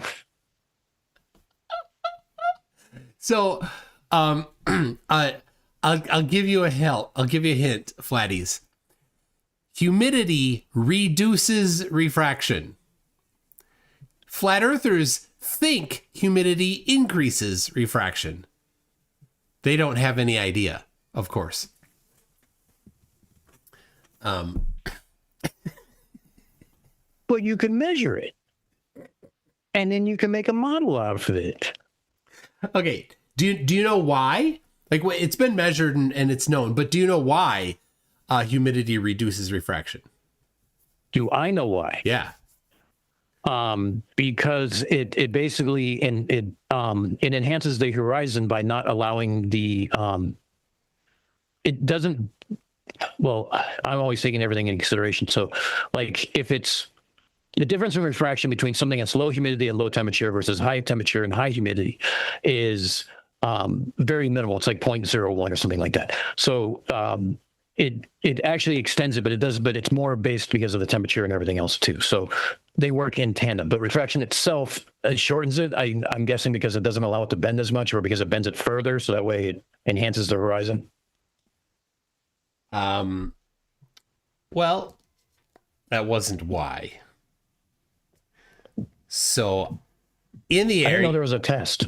All right, in the air, what's the primary gas in the air? Nitrogen. Nitrogen. Specifically N2, right? Yes. And its molecular mass is? Oh shit. It's okay. You can look at these are it's 6, 8. It's an open book test. Okay. The answer is 14. Okay. So N2 has a molecular mass of 28. Right. And what's the second most prevalent thing in the air? Well, actually, wait a minute. Nitrogen is atomic number 7. But what's its So N2 would be 14. No. What's its mass? Its mass is 14. Oh, mass. I'm sorry. Yeah. I'm sorry. That was my fault. Yeah. Okay. So it's 14. Then okay. So the next prevalent is oxygen at 20%. Yep. And its molecular mass. It is 16. Okay. So you've got a molecular masses of 16 of you got to double that then, right? 32. Right. 28. And a 02. Yeah, yeah. Or 32. Sorry, 32. 30, I'm 32 sorry. and Still stuck on 28. nitrogen. Yeah. So you've got molecular masses of the gases in the air is 32 and 28. What? So then humidity is what? Water, which is hydrogen and oxygen. Yeah. So hydrogen has a molecular mass of 1. There's 2 of them for a whole mass so that's of 2. 2 plus oxygen, which is 16. So you get a total of 18 for the molecular mass. Right. Okay. So in general, refraction is directly related to the density of the material that it's going through. So when you take nitrogen at 28, oxygen at 32, and replace it with water at 18, you reduce the density of the air, reducing the coefficient of, the index of refraction. And so it will actually then overall reduce refraction in the air. But they think it will make it more. Why? Because it feels heavy when it's a humid day. That's probably why. And that's why, like, I think peak absorption of water is like around, 22 gigahertz is the first one. And there's another one at like 55 or 50 gigahertz. That's a different relationship. That's for like Doppler radar. Yeah, that's more about the how the reflection. It's more about the molecular structure and how it interacts with different frequency of photons.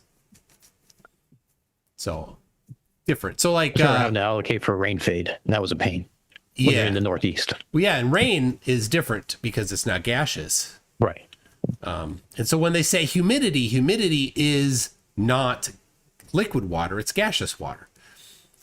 And then they're like, oh, but I mean liquid water in the air. Well, what does liquid water in the air? What do we call that? Precipitation. Clouds, steam, fog. Right.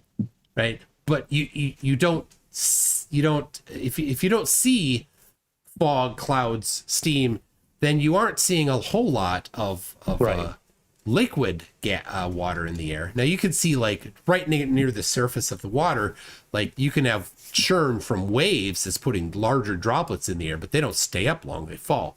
They're too big.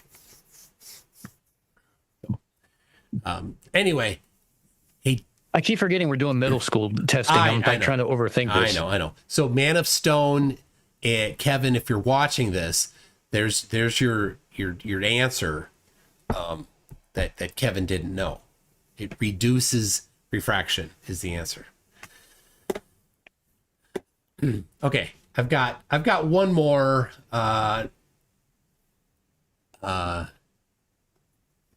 here. 141 16. So some people were asking, where was I? I was in the hotel. That's just one of the meeting rooms in the hotel. And to my right was Craig. He was there the whole time.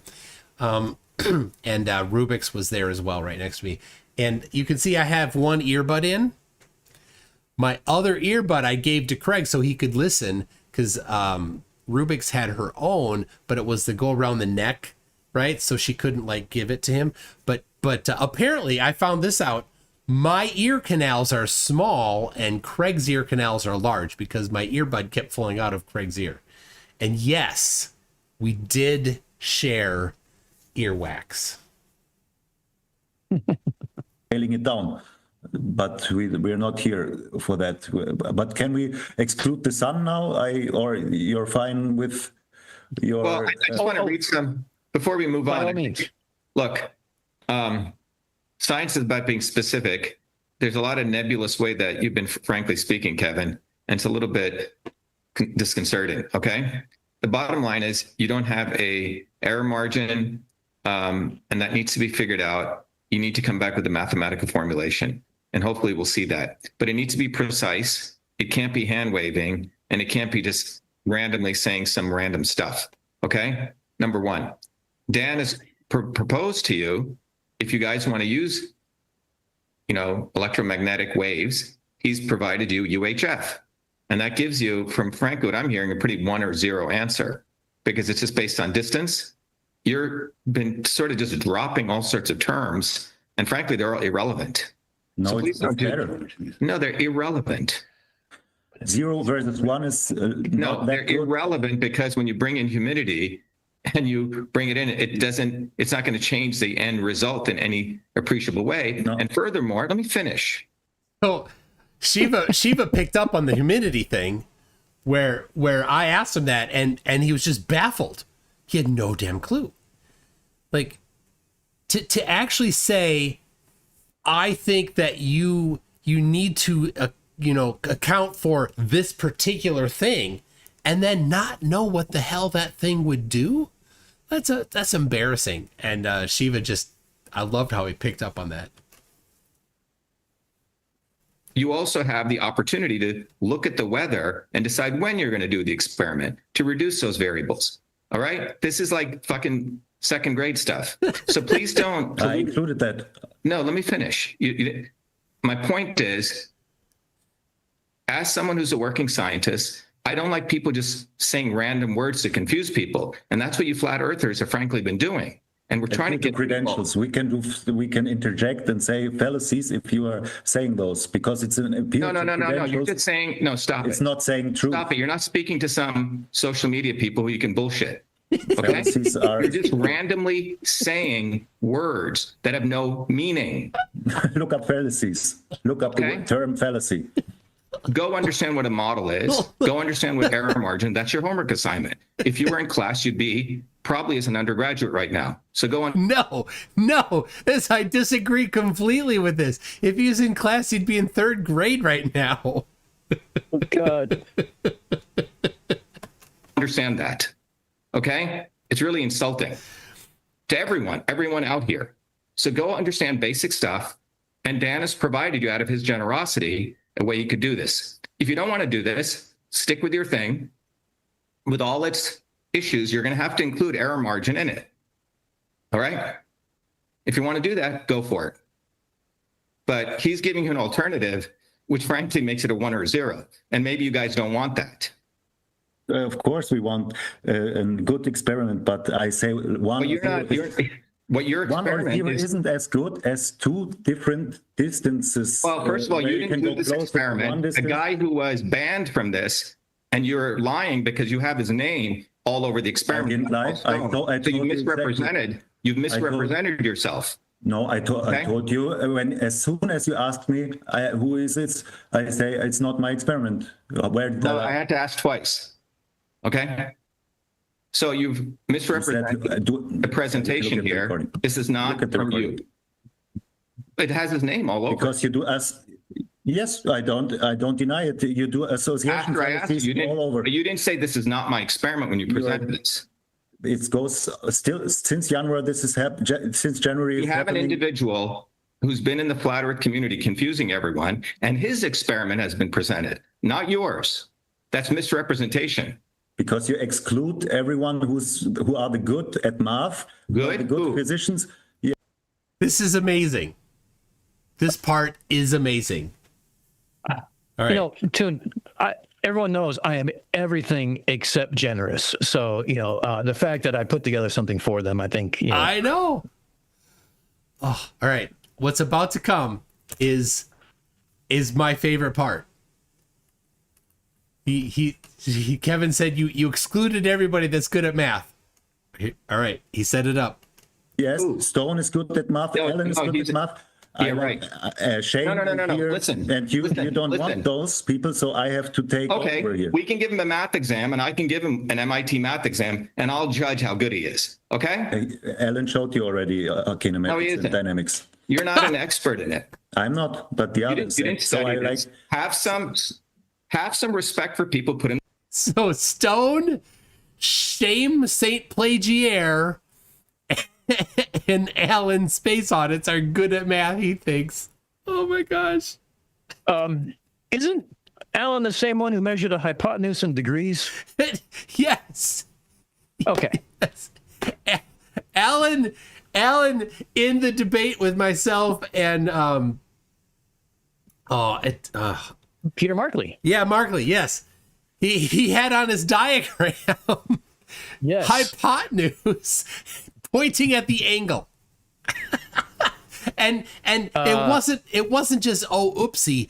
It was he took that and it was in his equation where the angle would go with hypotenuse. It's but am I sharing that? what? Hold No, on. you're not sharing anything. Oh. Crap. Yeah, you could share it if you want. All right, let me close that.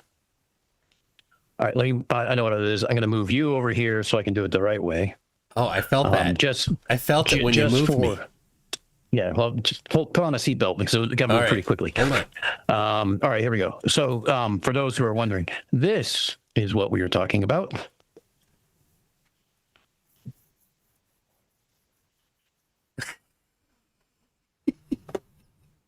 I was going to look that up. I ran out of time.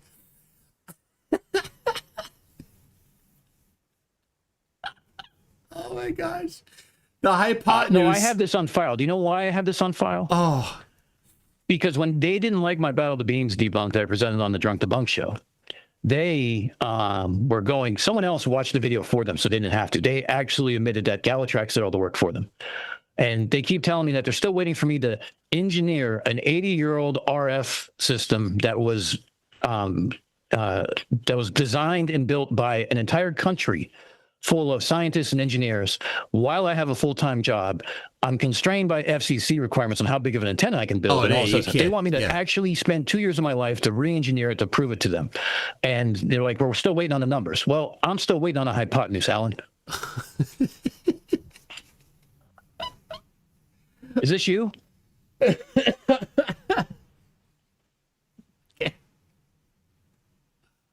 Oh, it's so good. It's so good that he thought that was that Alan is good at math. Just chef's kiss. That was chef's kiss right there. All right, let's hear it. It's just a little more. I'll turn In the this off. fucking time. You're not an expert. Okay? And you misrepresented yourself because you said that was your experiment. That's violating the norms of how we set this up. Okay. That's for the record. This is going on your permanent record, Kevin. Let's go to the issue with the proposal that Mike made. I think we're done with this. Go ahead. Any objections to? Okay, so my proposal was, where's, date, time, location, give us the angle to the sun, the elevation and azimuth. Right? So listen to his complaint. That. Nope. I think Kevin is. Now, remember, he has his own document for this. Remember, there's a whole document on his desktop that says refutations -01. Yep. Yeah.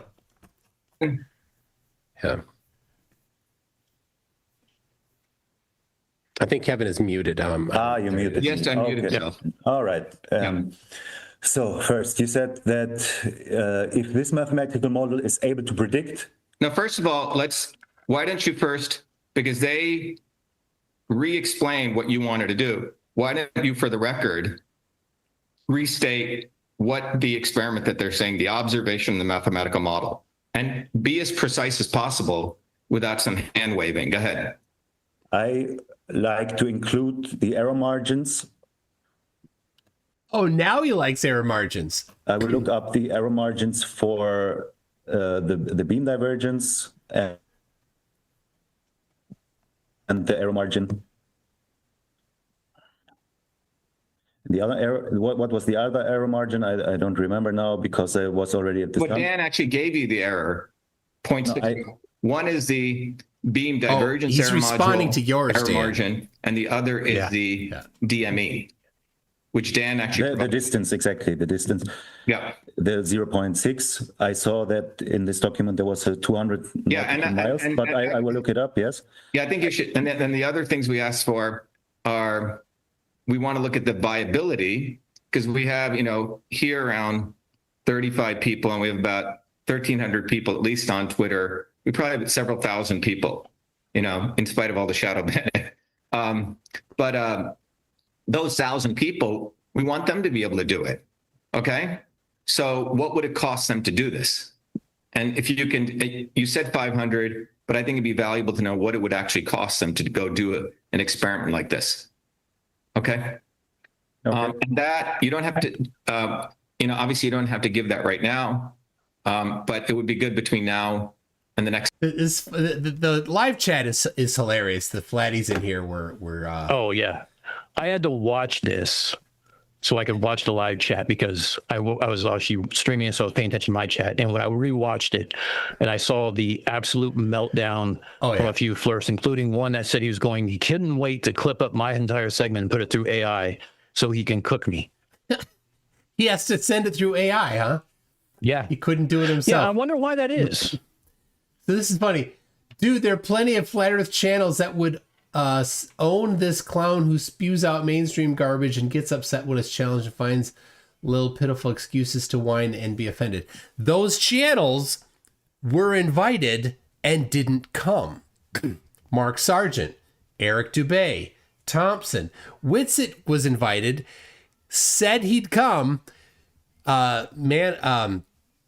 Shiva sent an email to all of us saying, send us, fill out this little bio, nothing leaking anything that you didn't want to have leaked, and a picture of yourself and in this email. 4 days goes by, no answer from Witsit.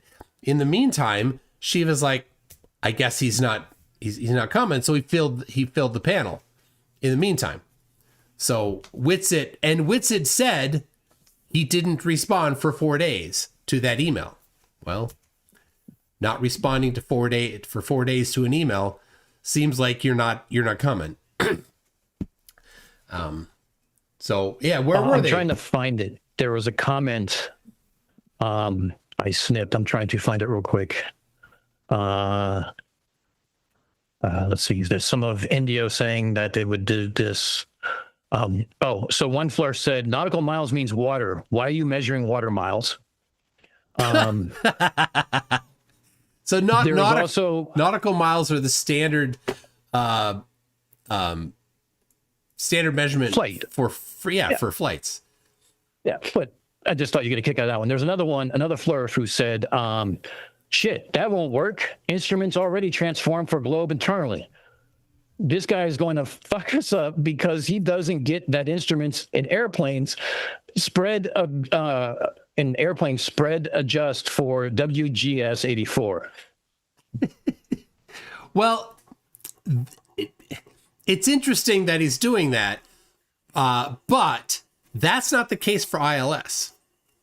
True, but it's just funny the infighting that we see left and right. It's like not only are they infighting, but the ones that are saying it's wrong, they're right. It's wrong. It's a bad experiment, but the reasons for it are again wrong. Yeah. The nautical miles for water was just that was the top for me. Yeah.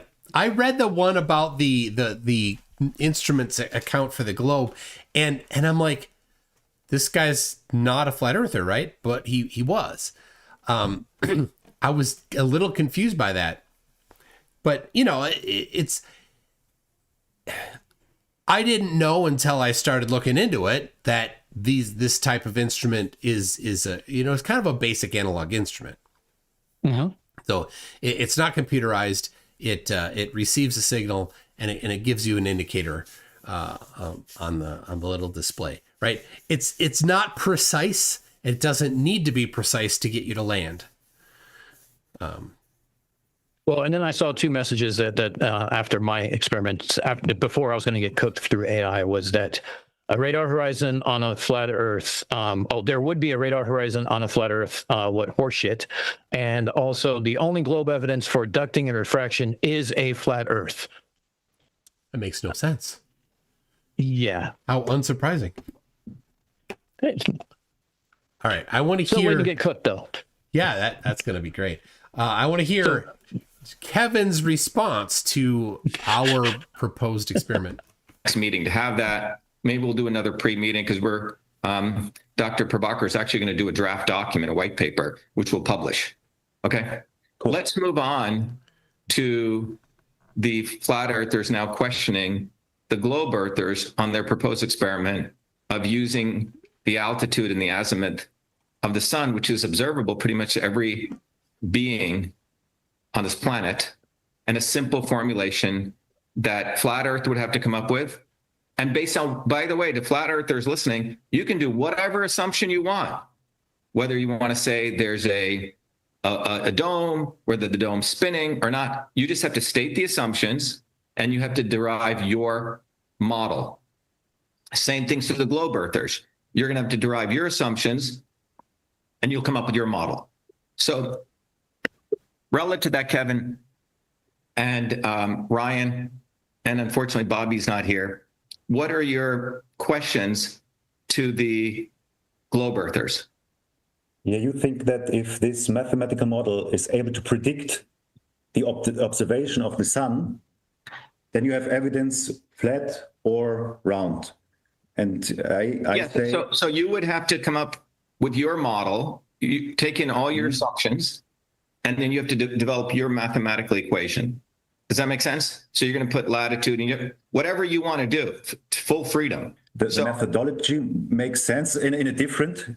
Oh, sorry, you cut off. Yeah, you cut off. Yeah, but I'm saying to you, and we're giving you between now and then next week to come up with whatever assumptions and formula. Same thing, the globe earthers. These could be very complicated formulas, but the input to it should be latitude and longitude, the time, projection. Whatever you want to include. Whatever you want to include. It's up to you. I have a problem now with the grid system. You are already using a globe grid system. No. Wait. So the coordinates. He doesn't like the coordinate system. Right, because it was a king that said no other maps could be that system. Well, what happened to your internet?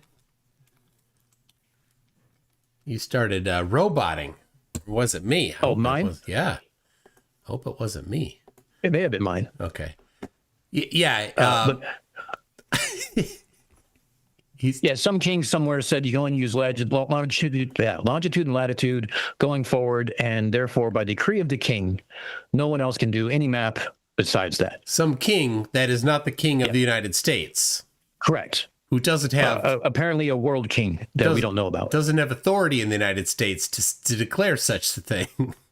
So I think it was the King of England that did that. And I had a question, was like, well, as the U.S., and my apologies for the terminology for any Brits, we threw out the king, as well as all the tea into the harbor, and decided that we didn't want to do what the king said anymore. So why would we just hold on to this one?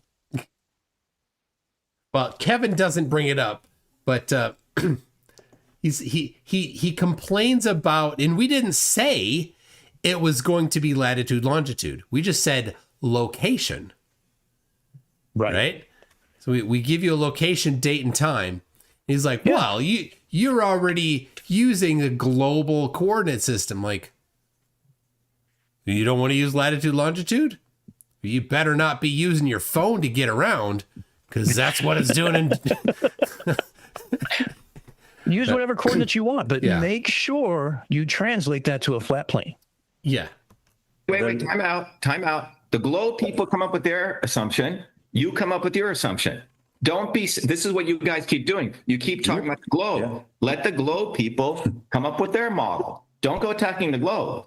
What do you want to do as flat Earth?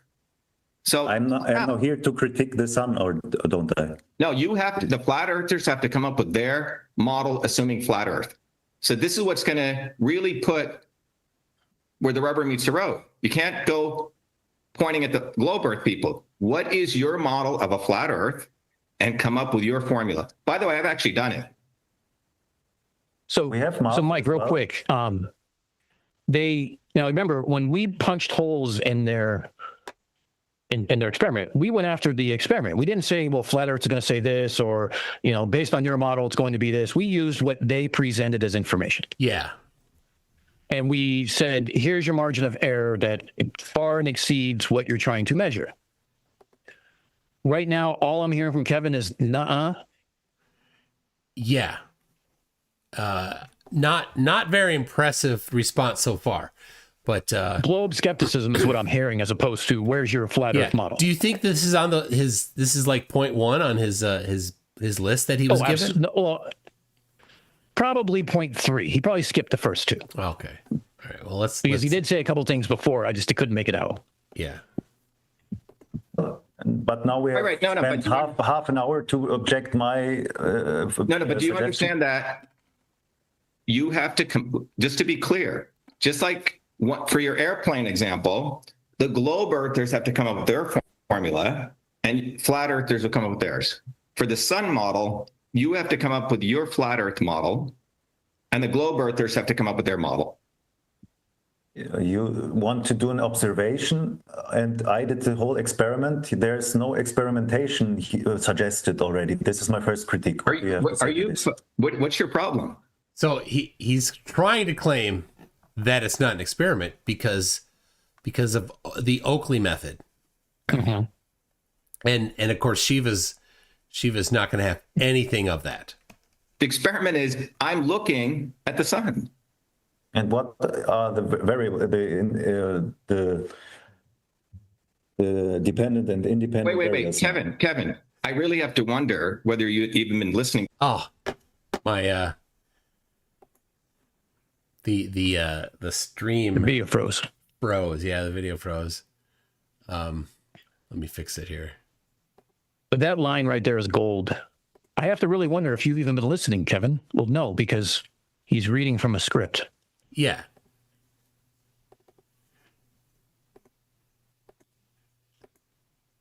And it's somewhere in here where we both lose it. Yeah. For the last 2 hours. I've listened to the pre-recording as well. Okay. I'm looking out my window. Let's keep it really fucking simple. The sun is going to be at a certain height, and don't interrupt me, and a certain azimuth. Do you understand that?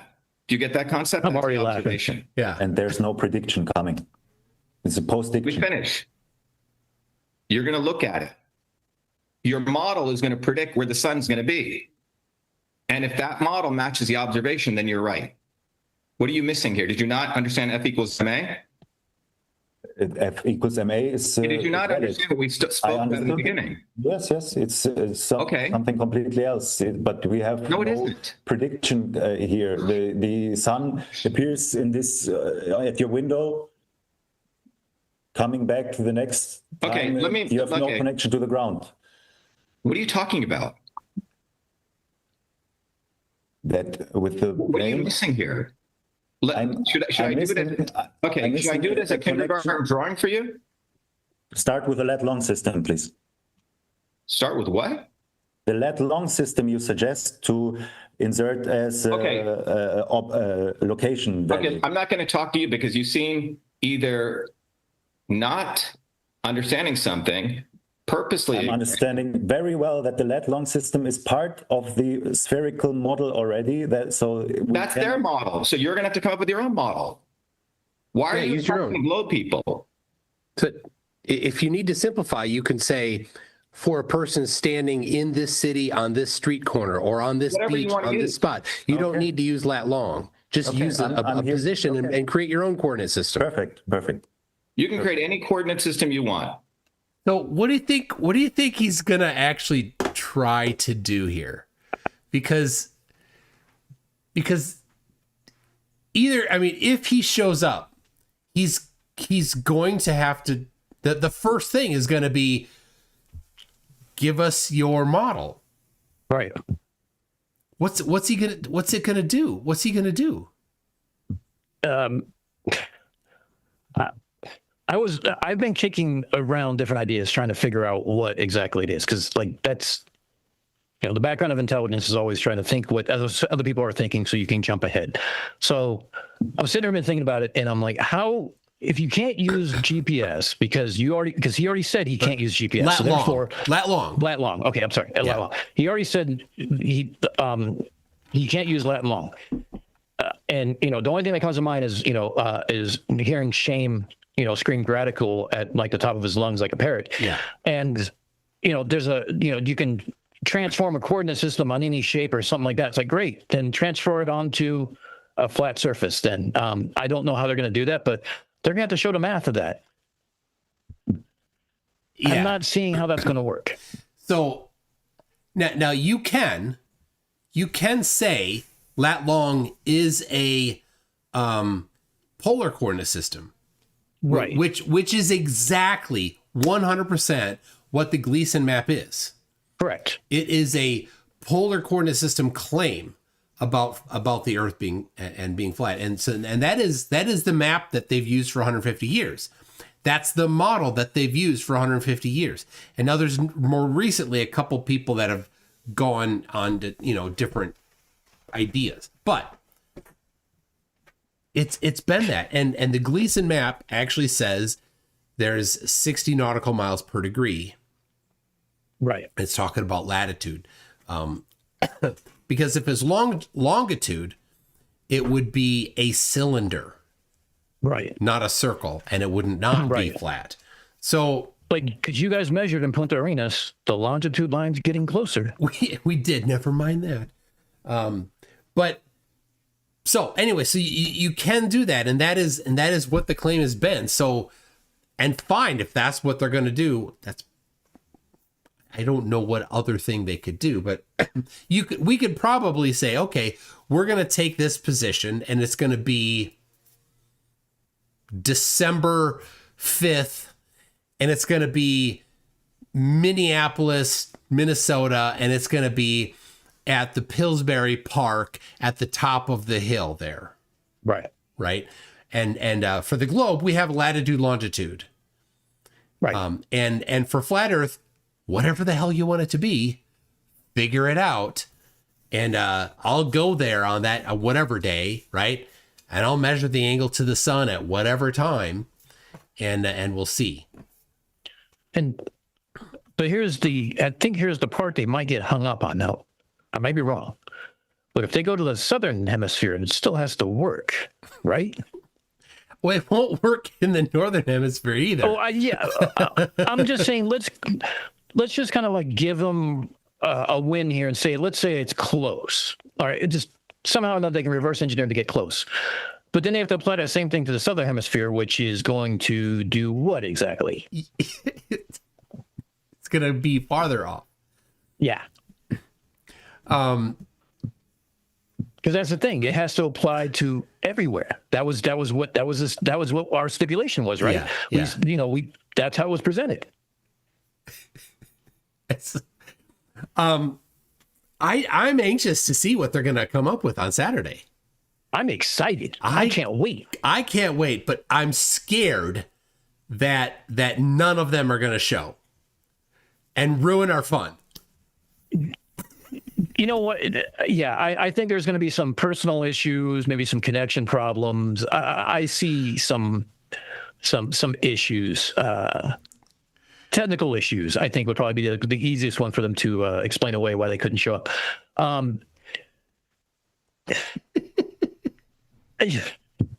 They were better off if Globe Slayer was there to do his weather balloon thing. I mean, I would have been excited to hear about that. Yeah, so if nobody knows, Globe Slayer did a weather balloon, but twice now? Yeah, he did it shortly before the call we had. He did it on the 4th or 5th of November. Oh, I didn't know that. He has like he has a problem with corrupt information or something like that, and he needs to go take it to a professional. But I digress. All right. Well, Anyway, I like to say if that was a globe person who said that, they'd get roasted. yeah. You're hiding the evidence. Yeah. Show us the boarding pass. All right. Is there any more? I mean, is that it? I think he has a little more. Yeah, he has a little bit more that he goes into. Shiva reams him a new one. And if you want, I can share the beginning part of it where he starts ripping him for Bobby not being there. And when he starts giving him attitude, I can share that screen and play it.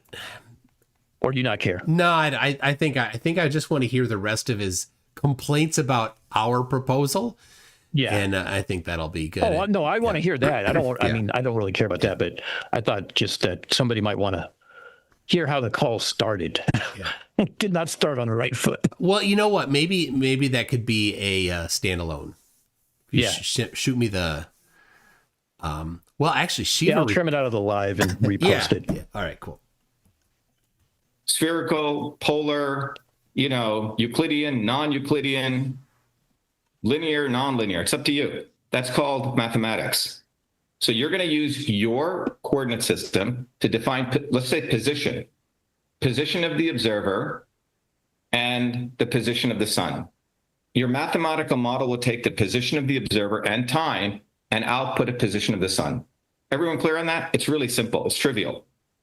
Okay, that's your formula. Flat Earth will have its formula, which is called a hypothesis. Round Earth will have that. To verify this, the experiment is pretty simple. You go out to a point at that position and you look out and you see where the sun is. That's the experiment. The cost of this, I would say, would be what? Your hourly time to do this. So if I'm billing at $500 an hour and it takes me 15 minutes to do this, okay, it's $125. That's the cost. A 4-hour minimum guaranteed. And then you write down the number. Plus a trip charge. In fact, you could go now and you could find many, many locations that are on the internet, which are just pointing cameras. So we could do this live. So the question is, what are the opposition to this experiment? All right. The tool is the phone is user error is high, much higher than at our experiment. But I first need to user error on the phone. So I said you can measure the angle using the theodolite app on your phone. Right.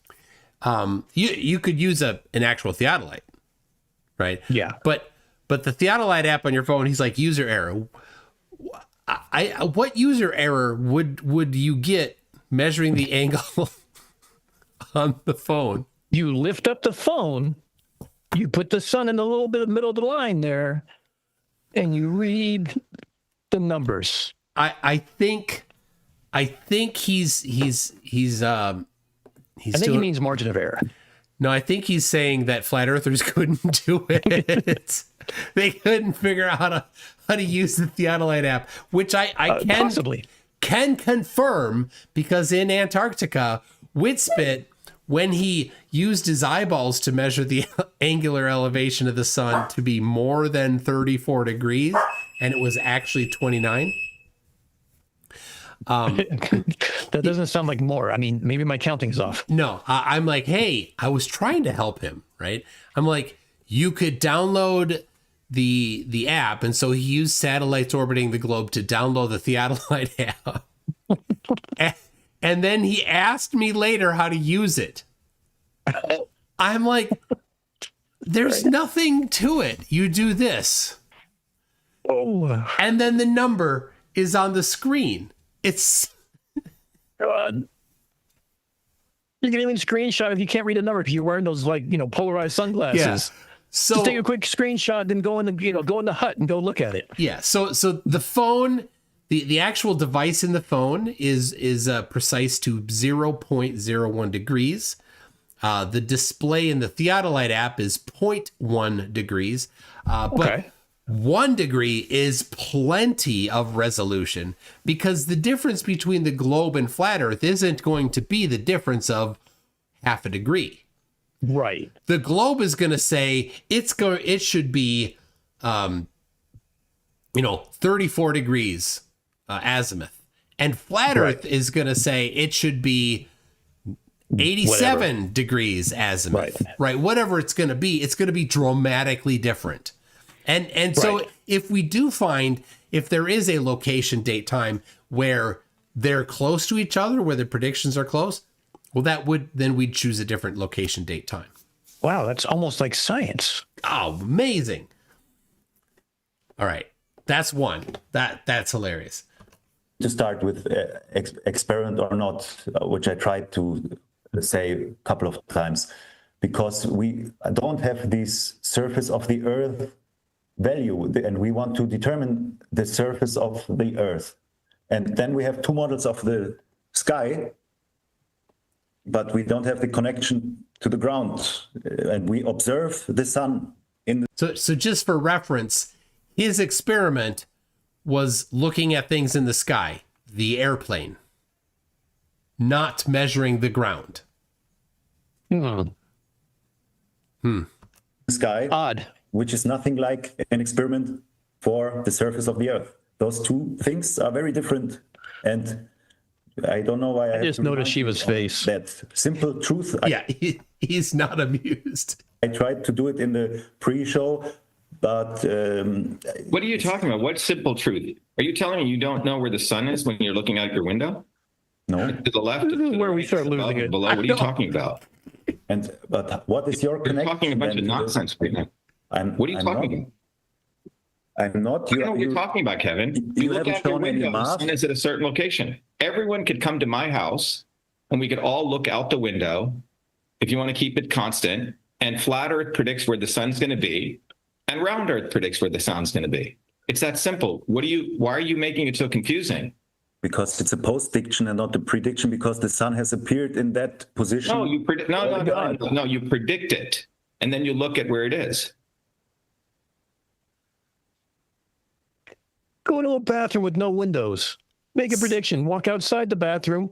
Verify your prediction. I did this for Union Glacier in Antarctica. I had never been there before. Nobody, to my knowledge, had ever been there before on the day I'd been there and documented the angle.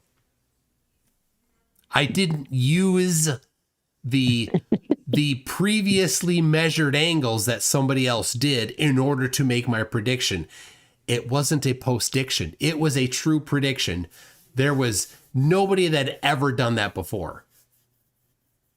So just a thought that he's like, well, you can see where the sun is, and then that's how you're going to predict it. Like, how much granularity do you think our eyeballs have? And two, here, let's institute a control. Go in the bathroom, close the door, no windows, make a prediction. Or here's an idea: make a prediction for an hour from now, and go out, have some coffee, sit out on Shiva's porch. We'll all sit around and sing Kumbaya for an hour, and then we'll see what happens in an hour.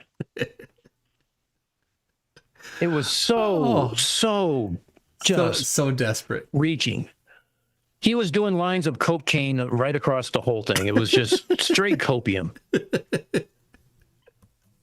So your mathematical formula will predict it. Do you want me to show this to you in sort of more kindergarten terms? Gaslighting. Will that help you? No, Okay, we've gone. Here's my We've window. gone over it See this? in the pre-show. I perfectly understand what you. No, I don't think so, because you're asking really dumb Perfectly questions. understand. Here's my window. This is my window. Okay. He's talking to him like he's a baby. And the sun is going to be somewhere on this window, right? I was so close to losing it. That, you run through your formula, as Dr. Prabhakar shared in the pre-show. You're going to have your formula. Let's do it again. So you're going to have, let's say, flat Earth has its formula. Flat Earth Here's is going to X, take position here's Y. I know. and time. And you're going to output X1, Y1. That's a prediction. Get it? That make sense? You get that? I'm critiquing prediction, but you can call it like this, yeah. But look up the term. When I had to write down, Wait. Listen. I had to write down some things. I like you to write down post-diction. Look it up what it is. I don't give a fuck what you're talking about. This is what a prediction is. You're just making up shit. God. I had to look away. I had to look away because I was like, I'm covering my mouth because I'm dying. That's what I'm doing too. And I'm like, I had to look away. The problem is when I looked away, I looked right at you. And that was like, whoops. This is a fucking Oh, prediction. God. You put in a position in time, and you're going to get an X1, Y1. Okay? This is, I think you hopefully attended like high school. You learned this set. You didn't even heard my intro. All right. Well, it's really not for you because we want to really raise the standards of everyone else who's being polluted. Okay? Because you seem to want to pollute people. Okay? I Well, like think an you do. experiment.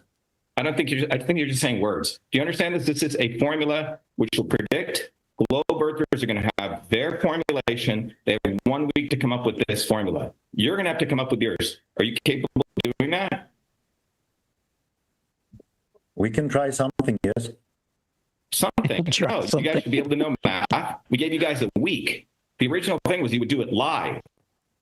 Yeah, Okay? invite Alan, invite Space Audits math genius.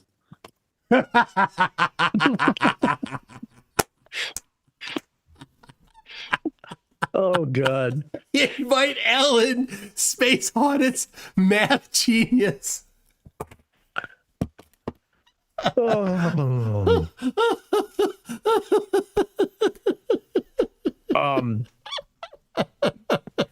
Yeah, I'm sorry, not to prove a point again, but what's some hypotenuse measured in again? Degrees? Yeah, okay. Invite math. Look, I'm sorry, Mike. I'm gonna have to resort to this. This is where I'm going to now. This is just. All right, hold on. In fact, I'm just gonna drink from the bottle at this point. Hold on, let me turn off the camera. I don't think anyone wants to see this.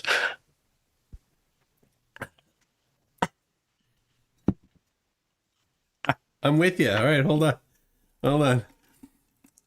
I had a shot glass somewhere around here, but I think it went missing. Here, I got. I could add this to my coffee, kind of like how you added it to your Moscow Mule, which I will never drink again after watching you mix that, by the way. That was, it was a little too strong for some reason. All right. You think? I've got, There we go. right here. I'm not going to have much. I'm not doing that again. Just enough to take the derp edge off. Yeah. All right. There we go. Cheers. There you go. Cheers.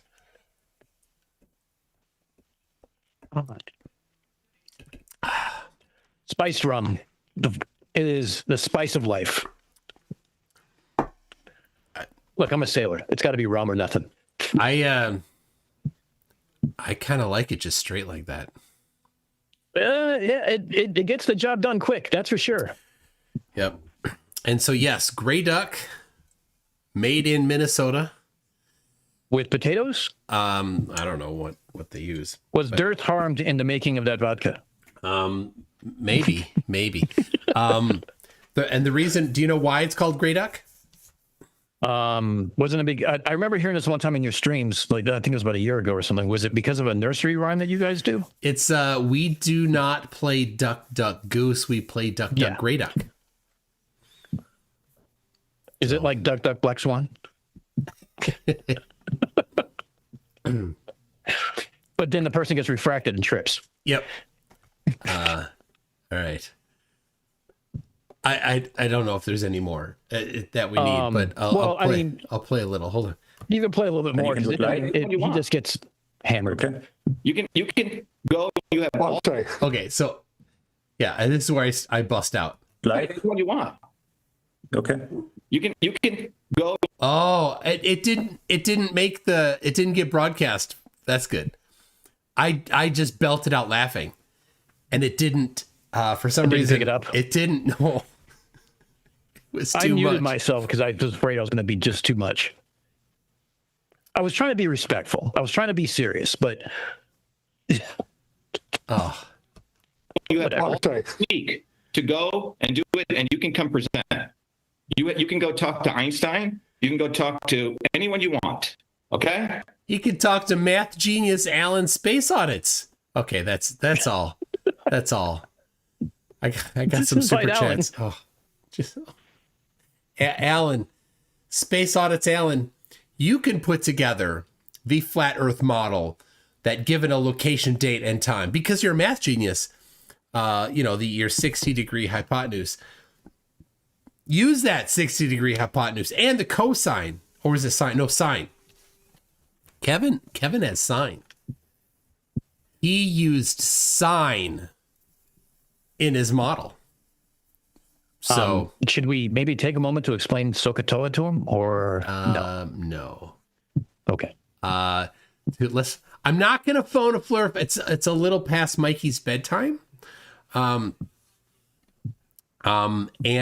the court stuff is almost, there's like one thing left to do and or confirm, and then I'm ready to do it. I post, or I refresh my screen 3 times a day to go see if anything's been added. I'm not gonna lie. Oh, all right. Evil Producer One says that the day that Microsoft makes something that doesn't suck is the day they make vacuum cleaners. You know what? Let me say, I gotta say this. This is Microsoft's keyboard. Ooh, it's the Wave. Yep, this is Microsoft's keyboard. It is the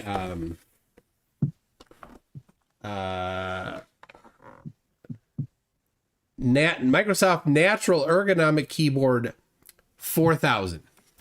Oh, they used to call it the Wave. Yeah, I used to have one. So I recently replaced my old one. It got old. The pad here got all worn off, and the keys were not working quite as well. So I bought a new one. So people, if you know what I love Microsoft Natural Keyboard 4000. They don't make them anymore. So eBay is the only place to find them, and this one is in nice shape. I do love it. But someone said it's a fake keyboard. Real keyboards lay flat and level. Oh my gosh.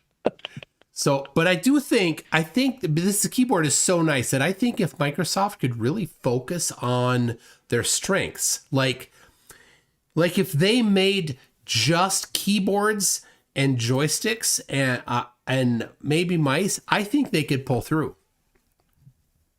Their controllers are decent too. Like the Xbox Pro controller that I use on here is perfect. Basically, they're human input devices. If they did that, if they were just an HID company, they might just pull through the economic downturn that they're in right now. So something tells me it might do something against their reported expected earnings might suddenly fail. I don't know. I think they should really focus their attention on it. Tim Davidson says, Odysseus, hey guys, ready for our Odyssey? Crew, what's an Odyssey? Odysseus, it's a long, terrible trip named after the only survivor. Crew, question mark? Tim Davidson says, this economy is so bad, for $500 you can now mess with Texas. In fact, it's so bad, there's a video of 2 girls having to share one cup. Look it up. Oh, no, do not look it up. No. No. I heard that the next level a movie comes out to me called 2 Flurfs, 1 Cup. Icy Spin says, speaking of Kevin, hey, this dude ran the gauntlet. So there's that. Yes, Kevin did go. He ran the gauntlet. Like Ryan, he didn't say a word. Globe Slayer didn't even show up. Kevin, he sat there the whole time.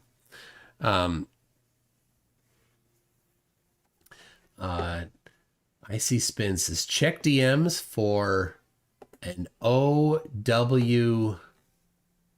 So OWRS is called Hours. It is the old world app that is being designed by Ironwork 92 million that he is crowdfunding for. Oh. Now, just as an aside, Reds has offered $3,000 to go to the app. That would generally put him right up to that. It's been since added to be 4,000, and I think Roger Dat added it to be 5,000 total. If he would come and debate for 2 hours, Reds Rhetoric and Astronomy Live. They will put that money into that app for him. That would take him over his phase 2 goal. Wow. He said no. Not only did he say no, he didn't care if it was $3 million, $3 billion, or even $3 trillion. He's not taking it because it's dirty money. Wow. So interesting that that like, again, it's similar to the I wouldn't do that because he's a demon. Like, yeah, you take the money. Now, coincidentally, if you were to look at the people who is taking in the money and banking the donations, I believe between 50 and 70% of it is Vlad himself. I mean, I see that. It doesn't seem like he has a whole lot of crowd to fund with, or maybe they don't believe in it as much as he does. I don't know. You've got Anonymous, Harmon Walker. Yeah, Harmon's the other one. He did too, and JJ dumped $100. Yeah, JJ. I'm guessing he's not going to be smoking on stream this week. Roger Ledwell, a whopping 20. That was left over from his, I think, from his debate that he had invited Duffy and everybody to. Yeah. Wow. Yeah, I don't know. I wonder what his app is going to be. So What it's let me actually give you a gonna quick do. explanation. It's so you can go to these points. Think of it like Google Maps, right? And let's say that there's this old library. Let's say it's in New York City, and you see the New York City Library. Great building, right? Has these lions in the front. It's been there forever. Well, according to them, it's been there literally forever, and that it was not built. It was found. It's Yeah. proof of Tartaria. Same thing with Grand Central Station. And you can walk around and read an alternative history to these landmarks. Oh, lies. Okay. And then you can add to those lies Uh-huh. with your own if there's not one there. So say I come across a building like Bannerman Castle, which is on the Hudson River, that they think is also Old World because Vlad is from New York. And I could go there and take a picture of it and say, hey, look, it's Old World. As opposed to the fact it's not really a castle, it's a facade done by somebody who was running guns during the Revolutionary War. Or the War of 1812 or French Indian War, one of those. All right. Well, And he uses GPS coordinates, so what could possibly go wrong? it uses the global coordinate system that Kevin says you're not allowed to use? Yep. All right. So that's a quick rundown on what the app does, and that's but that's the history of that app. All right. Shit, I need another drink after saying all that know. shit. Jack Fetter says hypotenuse angles are 4D chess. His math is exponentially superior and thus confounds your rudimentary understanding. We mock that which we don't understand. Yes, I definitely do mock that because I don't get it. Oh, yeah. Man, on Facebook, flat earthers have been super desperate lately. Wow. Icy Spin says, how many chirps would it take for you to replace Smukdet? Smoke detector battery. So there's a history there. If you start reading the next 4, you're going to see him and Jack Fetter going back and forth because we were in a Discord voice channel and we kept hearing a chirp in the background, and it was coming from Jack Fetter because he is now immune to the noise and has not replaced the battery in the smoke detector. So Icy Spin calls him out on it all the time. Okay, so Jack Fetter says, Icy Spin, if your SC requires translation, I'd call it lame. Just saying, bro. If your super chat requires translation, yeah, it did require a translation. And then Icy Spin says, FK off, Jack. I wonder what that means. And Does that need a translation? Jack replies with, Icy Spin, I see your FK off for $5 and call you with an eat a bag of dicks for $10. Except It keeps going. Except it's not $10, it's $9.99. Right, but check the next one. Which Icy Spin says for $10.01, FK off, Jack. So he beats him by 2 cents. And Jack Fetter for $1.99 says, damn, Icy Spin for $2.01 says, truce.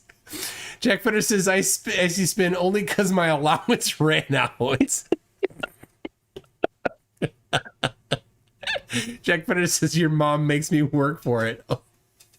Oh, wait. I found out where okay, so Reg was 3,000. Jack bumped it up to 1,000. His next super chat explains it. Okay. And then Roger Dat added 1,000. So that makes it up to 5,000. I couldn't remember who did the 4. I'm sorry, Jack. My apologies. Wow. Icy Spin says for $5, chirp, chirp, chirp, chirp, chirp, chirp. Where was I? Chirp, chirp, chirp, chirp, chirp, chirp, chirp, chirp, chirp, chirp, chirp, chirp, chirp. Oh my gosh. Oh my gosh. All right. Astrocate says for $5, the fact that Flat Earther is trying to weasel out of this experiment shows he's utterly dishonest. He knows his model will fail. Absolute codswallop. Yep. Not wrong. Oh man, I will be absolutely shocked if any show up on Saturday. I'm leaning that way. I mean, as it gets closer and closer, I'm starting to wonder, but there's no chance. I'm wondering. Now, hear me out. I'm wondering if maybe the Zoom link is shared with other people and other people show up to one. I don't know if they're going to take shots at my experiment because I don't know if they think that's a full experiment. It was just an idea. I gave them a little bit of controlling variables. I just kind of helped them to design it, but they need to fill it out. Now, I've already filled it out on mine. I got like 40 pages of white paper to go with that. I've been working on for the better part of a few weeks. Yeah. Well, yours was not accepted already. Right. So it's already off the table. Right. But because Shiva said I was being generous and because it is binary, I wonder if they're going to go out of their way to try to poke holes in it. I think they're not going to say a word about it. Even better, because then we'll go do it and we'll prove it right. Yeah. They only want to do the one that experiment. Yeah, they only want to do the one that Man of Stone came up with, and what will be their prediction? Will they stick with the center of the beam that you cannot measure, or will they take the what I said, where you'll enter the beam at a particular location? Will they come with margin of error? I don't know if it will even get that far, because I would personally start with, all right, what's your prediction for the angle to the sun? Right. All right. And then here's ours. Here's our coding. Here's how you do we'll it. Put it in Python, right? Yeah. Make it easy. Yeah. Anybody can do it. You put in your globe latitude, longitude, your date, time, and it'll tell you the angle. Okay, awesome. You did your assignment. Gold star. And then Flat Earthers, go. And Globe Slayer won't show. Ryan won't say a word. And Kevin will try to read a script given to him by, I don't know, Shane the math genius. I can't even say it. He actually said math genius. Well, here's the thing, though. We know that Alan didn't do it because the hypotenuse that was measured in their diagrams that they gave us weren't in degrees. It was actually in feet, or miles or whatever. Yeah, the hypotenuse was in nautical miles. Yeah. Yeah. It had to have been Shane then. I please, in our house, we say shame. Shame, yes, shame. With an M. Oh, gosh. Okay. Algorithm says, Dan, can you be a sailor if you don't have a clue? CLEW. Technically, yes, because it depends on how you're using clue. Clue could either be the bottom part of a sail, like the bottom corner of a sail, or it could also be the cord that you use to hang a hammock. Now, personally, I'm partial to hammocks, so you cannot be a sailor without a clue. You have to have a hammock to be a sailor? If you're on a stranded island drinking rum, you better be in a hammock. That's the only safe place to be. Oh, all right. What if there's no rum? What if all you have is gray duck? Then you have to ask the question that Captain Jack Sparrow asked. Why is the rum all gone? The Brits had rum on their boats until what was the Black Torte? Was it 1969, 1968, it's 71, somewhere around in there. They had rum up until like almost the 70s or into the 70s. We get 2 beers, and they're shitty beers at that, if and only if we spend 30 days at sea consecutively. Like the U.S. Navy gives you 2 beers? If you spend 30 days at sea consecutively. Now, here's the thing. On my 2 deployments, we never were close to 30 days because they didn't want to give us beers. Oh. Is that still a thing? Yeah, well, it was when I was in. It might still be. I don't know. Maybe they're kind of gentler Navy. I'm not sure. But here's the thing. It also may have been the fact that my carrier that I was on, the aircraft carrier, was also diesel and needed gas all the time. So it might have been the beer. It might have been the diesel. I mean, 6, 7. I don't know. It depends on how you want to measure it, as the kids say. 6, 7. Yeah. Good job. Did you do this? You got to. Yeah. Yeah. Okay. 6, 7. I wasn't looking at the screen. So my daughter will be happy to say that I got that on your stream now. Yeah. So glad. So glad. I was at Valley Fair this fall. Valley Fair is the local amusement park, and it's got a Northern Lights is the name of the thing. You know that the one where you get in the swing, the chain holds it up and you go around in circles and you get up a little bit, right? You swing outwards, and you're like 10, 15 feet off the ground, and this one does that, but then the whole thing raises up. I don't know how high, at least 100 feet, I think. Wow. And so you're pretty far up there, and it's just the chains holding your chair. And, it's a little unnerving. And there isn't a shoulder harness. There isn't. No, it just has that little stupid bar that's just going through the chains. Well, there's a lap belt too, but that's it. And I'm like, wow, I'm glad these chains are good. But anyway, there's a whole bunch of freaking kids. As soon as we get up there going 6, 7, 6, 7, the whole damn time. I'm like, I would have jumped. I would have jumped. I would have landed on the lap belt, moved the arm, and just fell. I would have just let me take a header here. My solution was I wish I could cut their chain. Yeah, I mean, I guess either works in that case. Probably better to cut their chain. Anyway, it ended. Black Tot Day was 1970. Thank you. I appreciate that, Ace Fox. I knew it was somewhere around there. All right. Algorithms is, we already got that. Icy Spin says check your DMs for the app thing. I that's nuts. I really want to see another Flat Earth app. That'd be fantastic. That's not a Flat Earth map app. That's just here's the interesting thing about that app, though. Yeah. Like I don't know how much phase 1 was. I'm sure some of them, like Icy Spin, could tell us. There was phase 1. They reached that. Now they're up to phase 2. So after phase 1 or during phase 1, they were already picking out curtains, like what it should look like and layouts and stuff like that. And they haven't even, like, they were picking out color schemes before they even got to like phase 1. Now, we're not talking APIs or anything else. They were already designing it on, like, I don't know, MS Paint or something. And they were coming up with how it was going to look. Like, they were picking out curtains for the house that is being built that is still doesn't even have a foundation. Amazing. Wow. So he's outsourcing this to somebody. Yes. Is he using Dearth's developer? I can hook him up. I know his email address. All right. Evil Producer 1 says, why did Frosty the Snowman pull his pants down?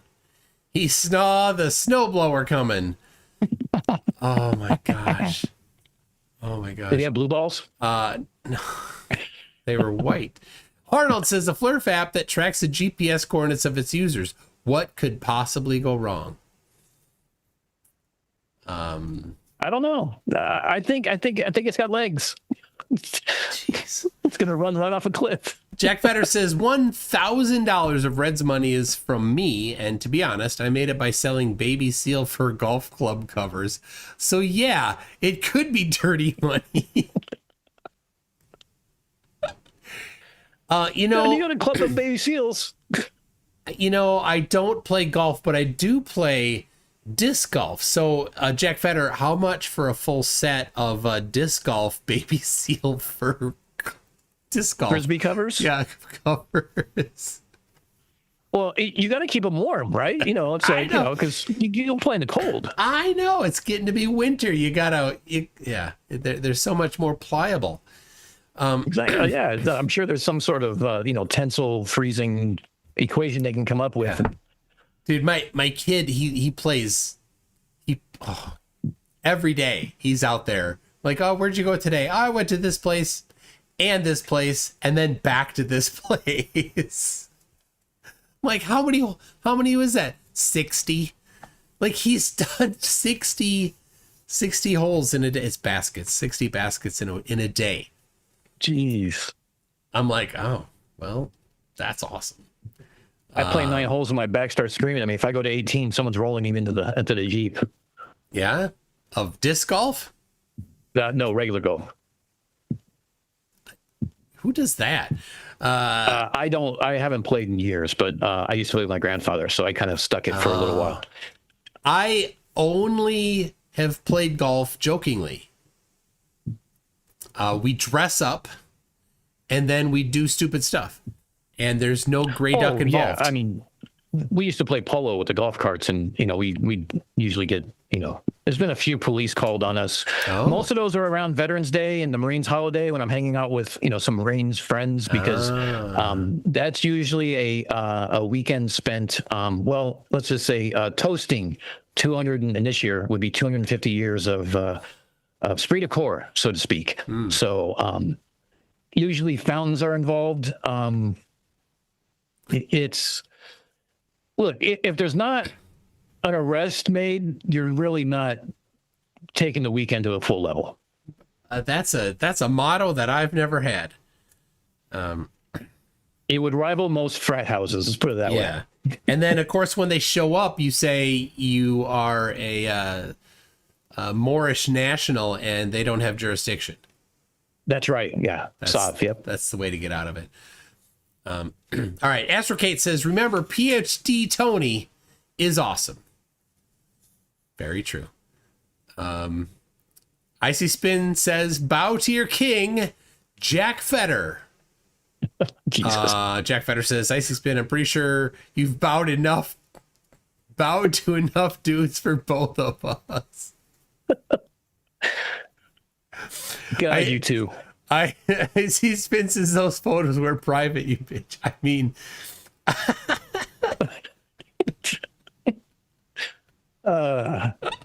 Jack Feder says, crap, I went blue. I have lowered myself. I humbly submit. Icy Spin. Algorithm says, this is what I love about you guys. Ask a simple question and get a hilarious dissertation. Yeah. Look, you can point and laugh and say you're wrong, but it's more fun to point and laugh, say you're wrong, and still be laughing while you tell them why they're wrong, because that makes it even better, because it's not just that you're wrong, but there's the scale of how far you're wrong. Icy Spin for $20 says you wouldn't dare. And then Jack Feder says, WTF, you escaped, bro. I don't want none of this. It's basically a dick measuring contest at this point. It is. It is.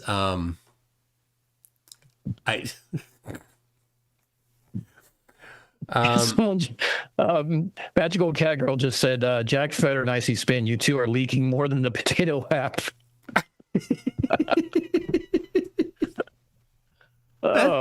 That's hard to do.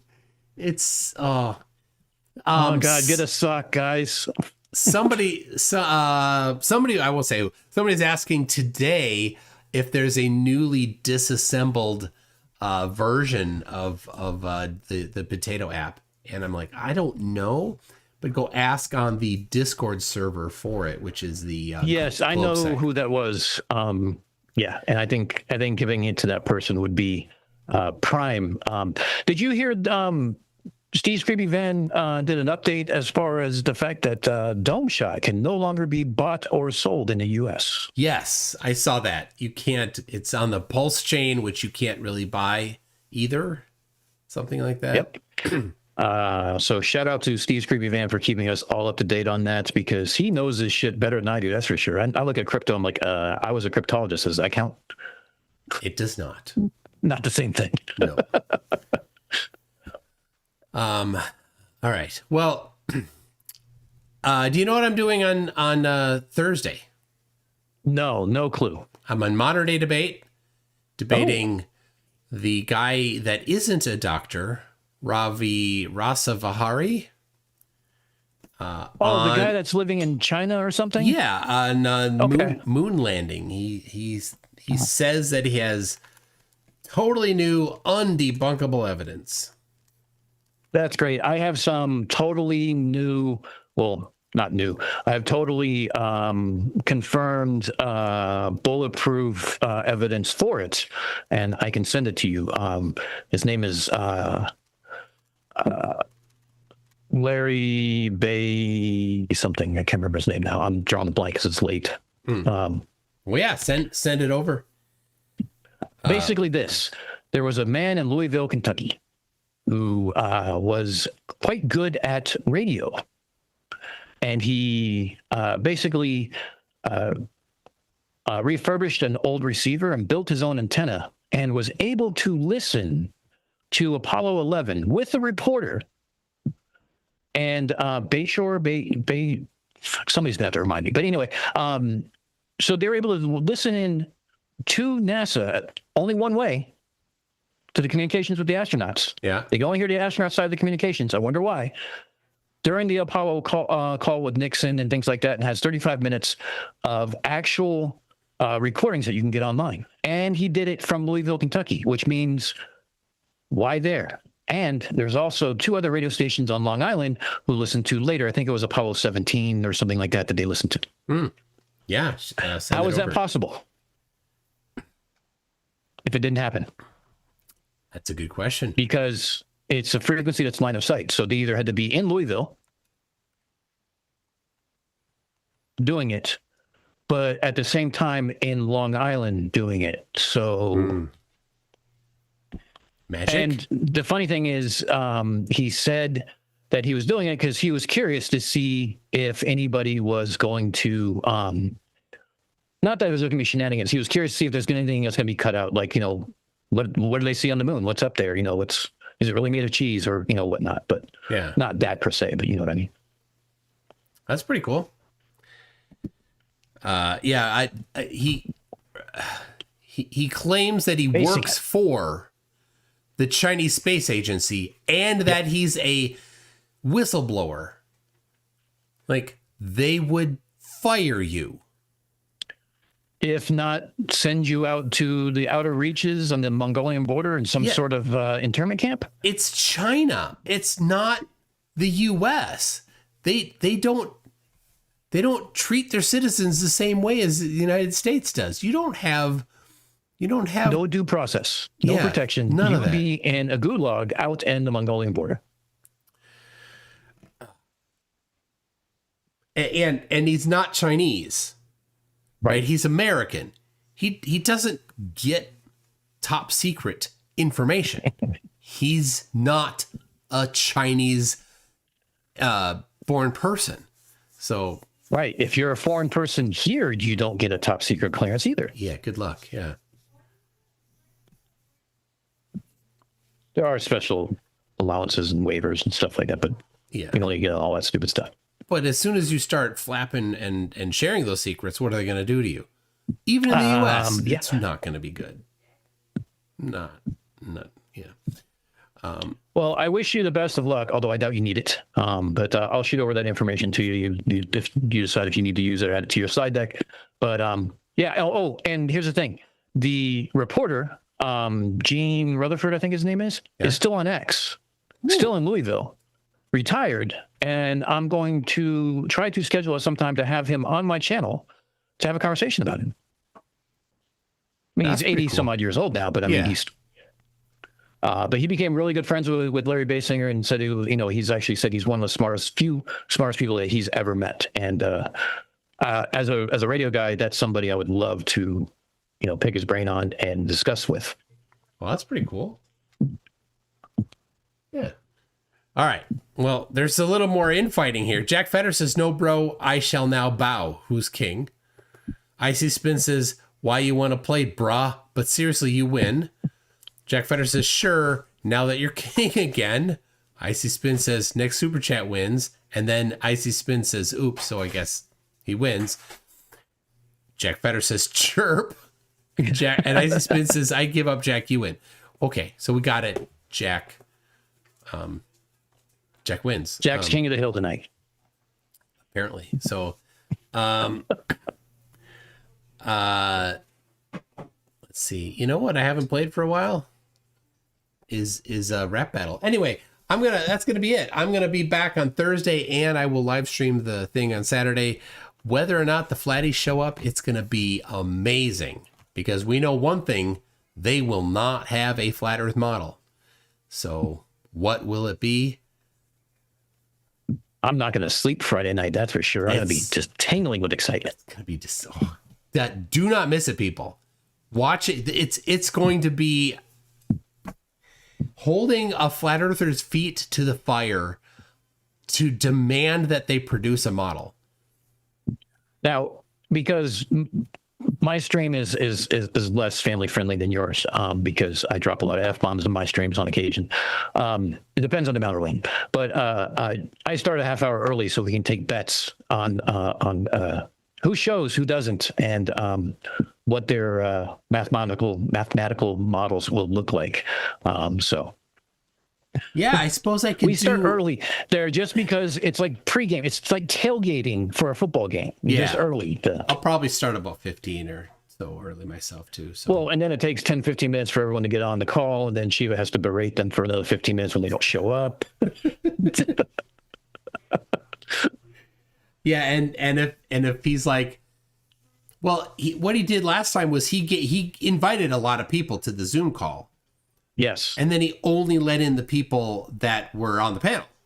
So it's fine if math genius Alan shows up. He just won't be on the call. But right. I would love to see them produce a model and then just get berated by Shiva. I guess we're going to have to wait to the next episode of Globebusters to find out for sure. Oh, my gosh. All right. Oh, my God. There's still more. We got... Jack Fetter says he didn't mean it. King is points. Icy Spin says, I had this enabled in case Jack is bitter. Jack Fetter says, SOAB. Icy Spin says... Yep. And Icy Spin says, died batch. Yes. Okay. That's going to be it, everybody. We will see you later, and I hope Jack and Icy Spin can, make amends. I'm sure they'll kiss and make up. Yeah, bye. Here we go. MCToon, drop that beat. All right. Let it flow. Let yourself go. So I know that is the tempo. So, yeah, let's do this. So, let's do this. Yo, it's MCToon, the debunking tycoon. I shatter flat earthers, make them face the moon. Temps are decent, but they'll swoon in the face of my logic like a deflated balloon. Oh, MCToon, the monsoon cartoons. On the real say, send it first to their dues. Your theories are like old brews, sweeping ignorance, or just spreading the views. FDFE stands for fumbling the facts, evidently. I drop truth bombs so splendidly. Your approach is soft, mine's unrelenting. I bring the science while you're just venting. MCToon, the buffoon with silver spoon. I got the pseudoscience, make them change their tune. You're the sidekick, I'm the maroon. When it comes to debunking, I'm the brood.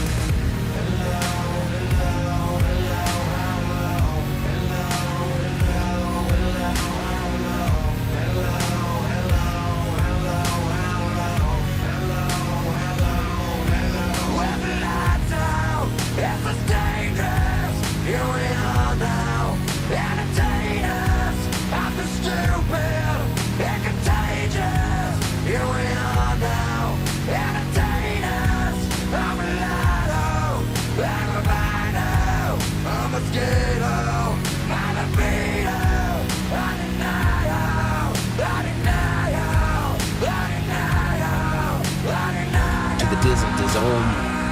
Whizzle dizzle. But hey, FTFE, we share the creed to educate and debug, plant the seed. Though in this rap, it's clear indeed I've got the upper hand, then word indeed.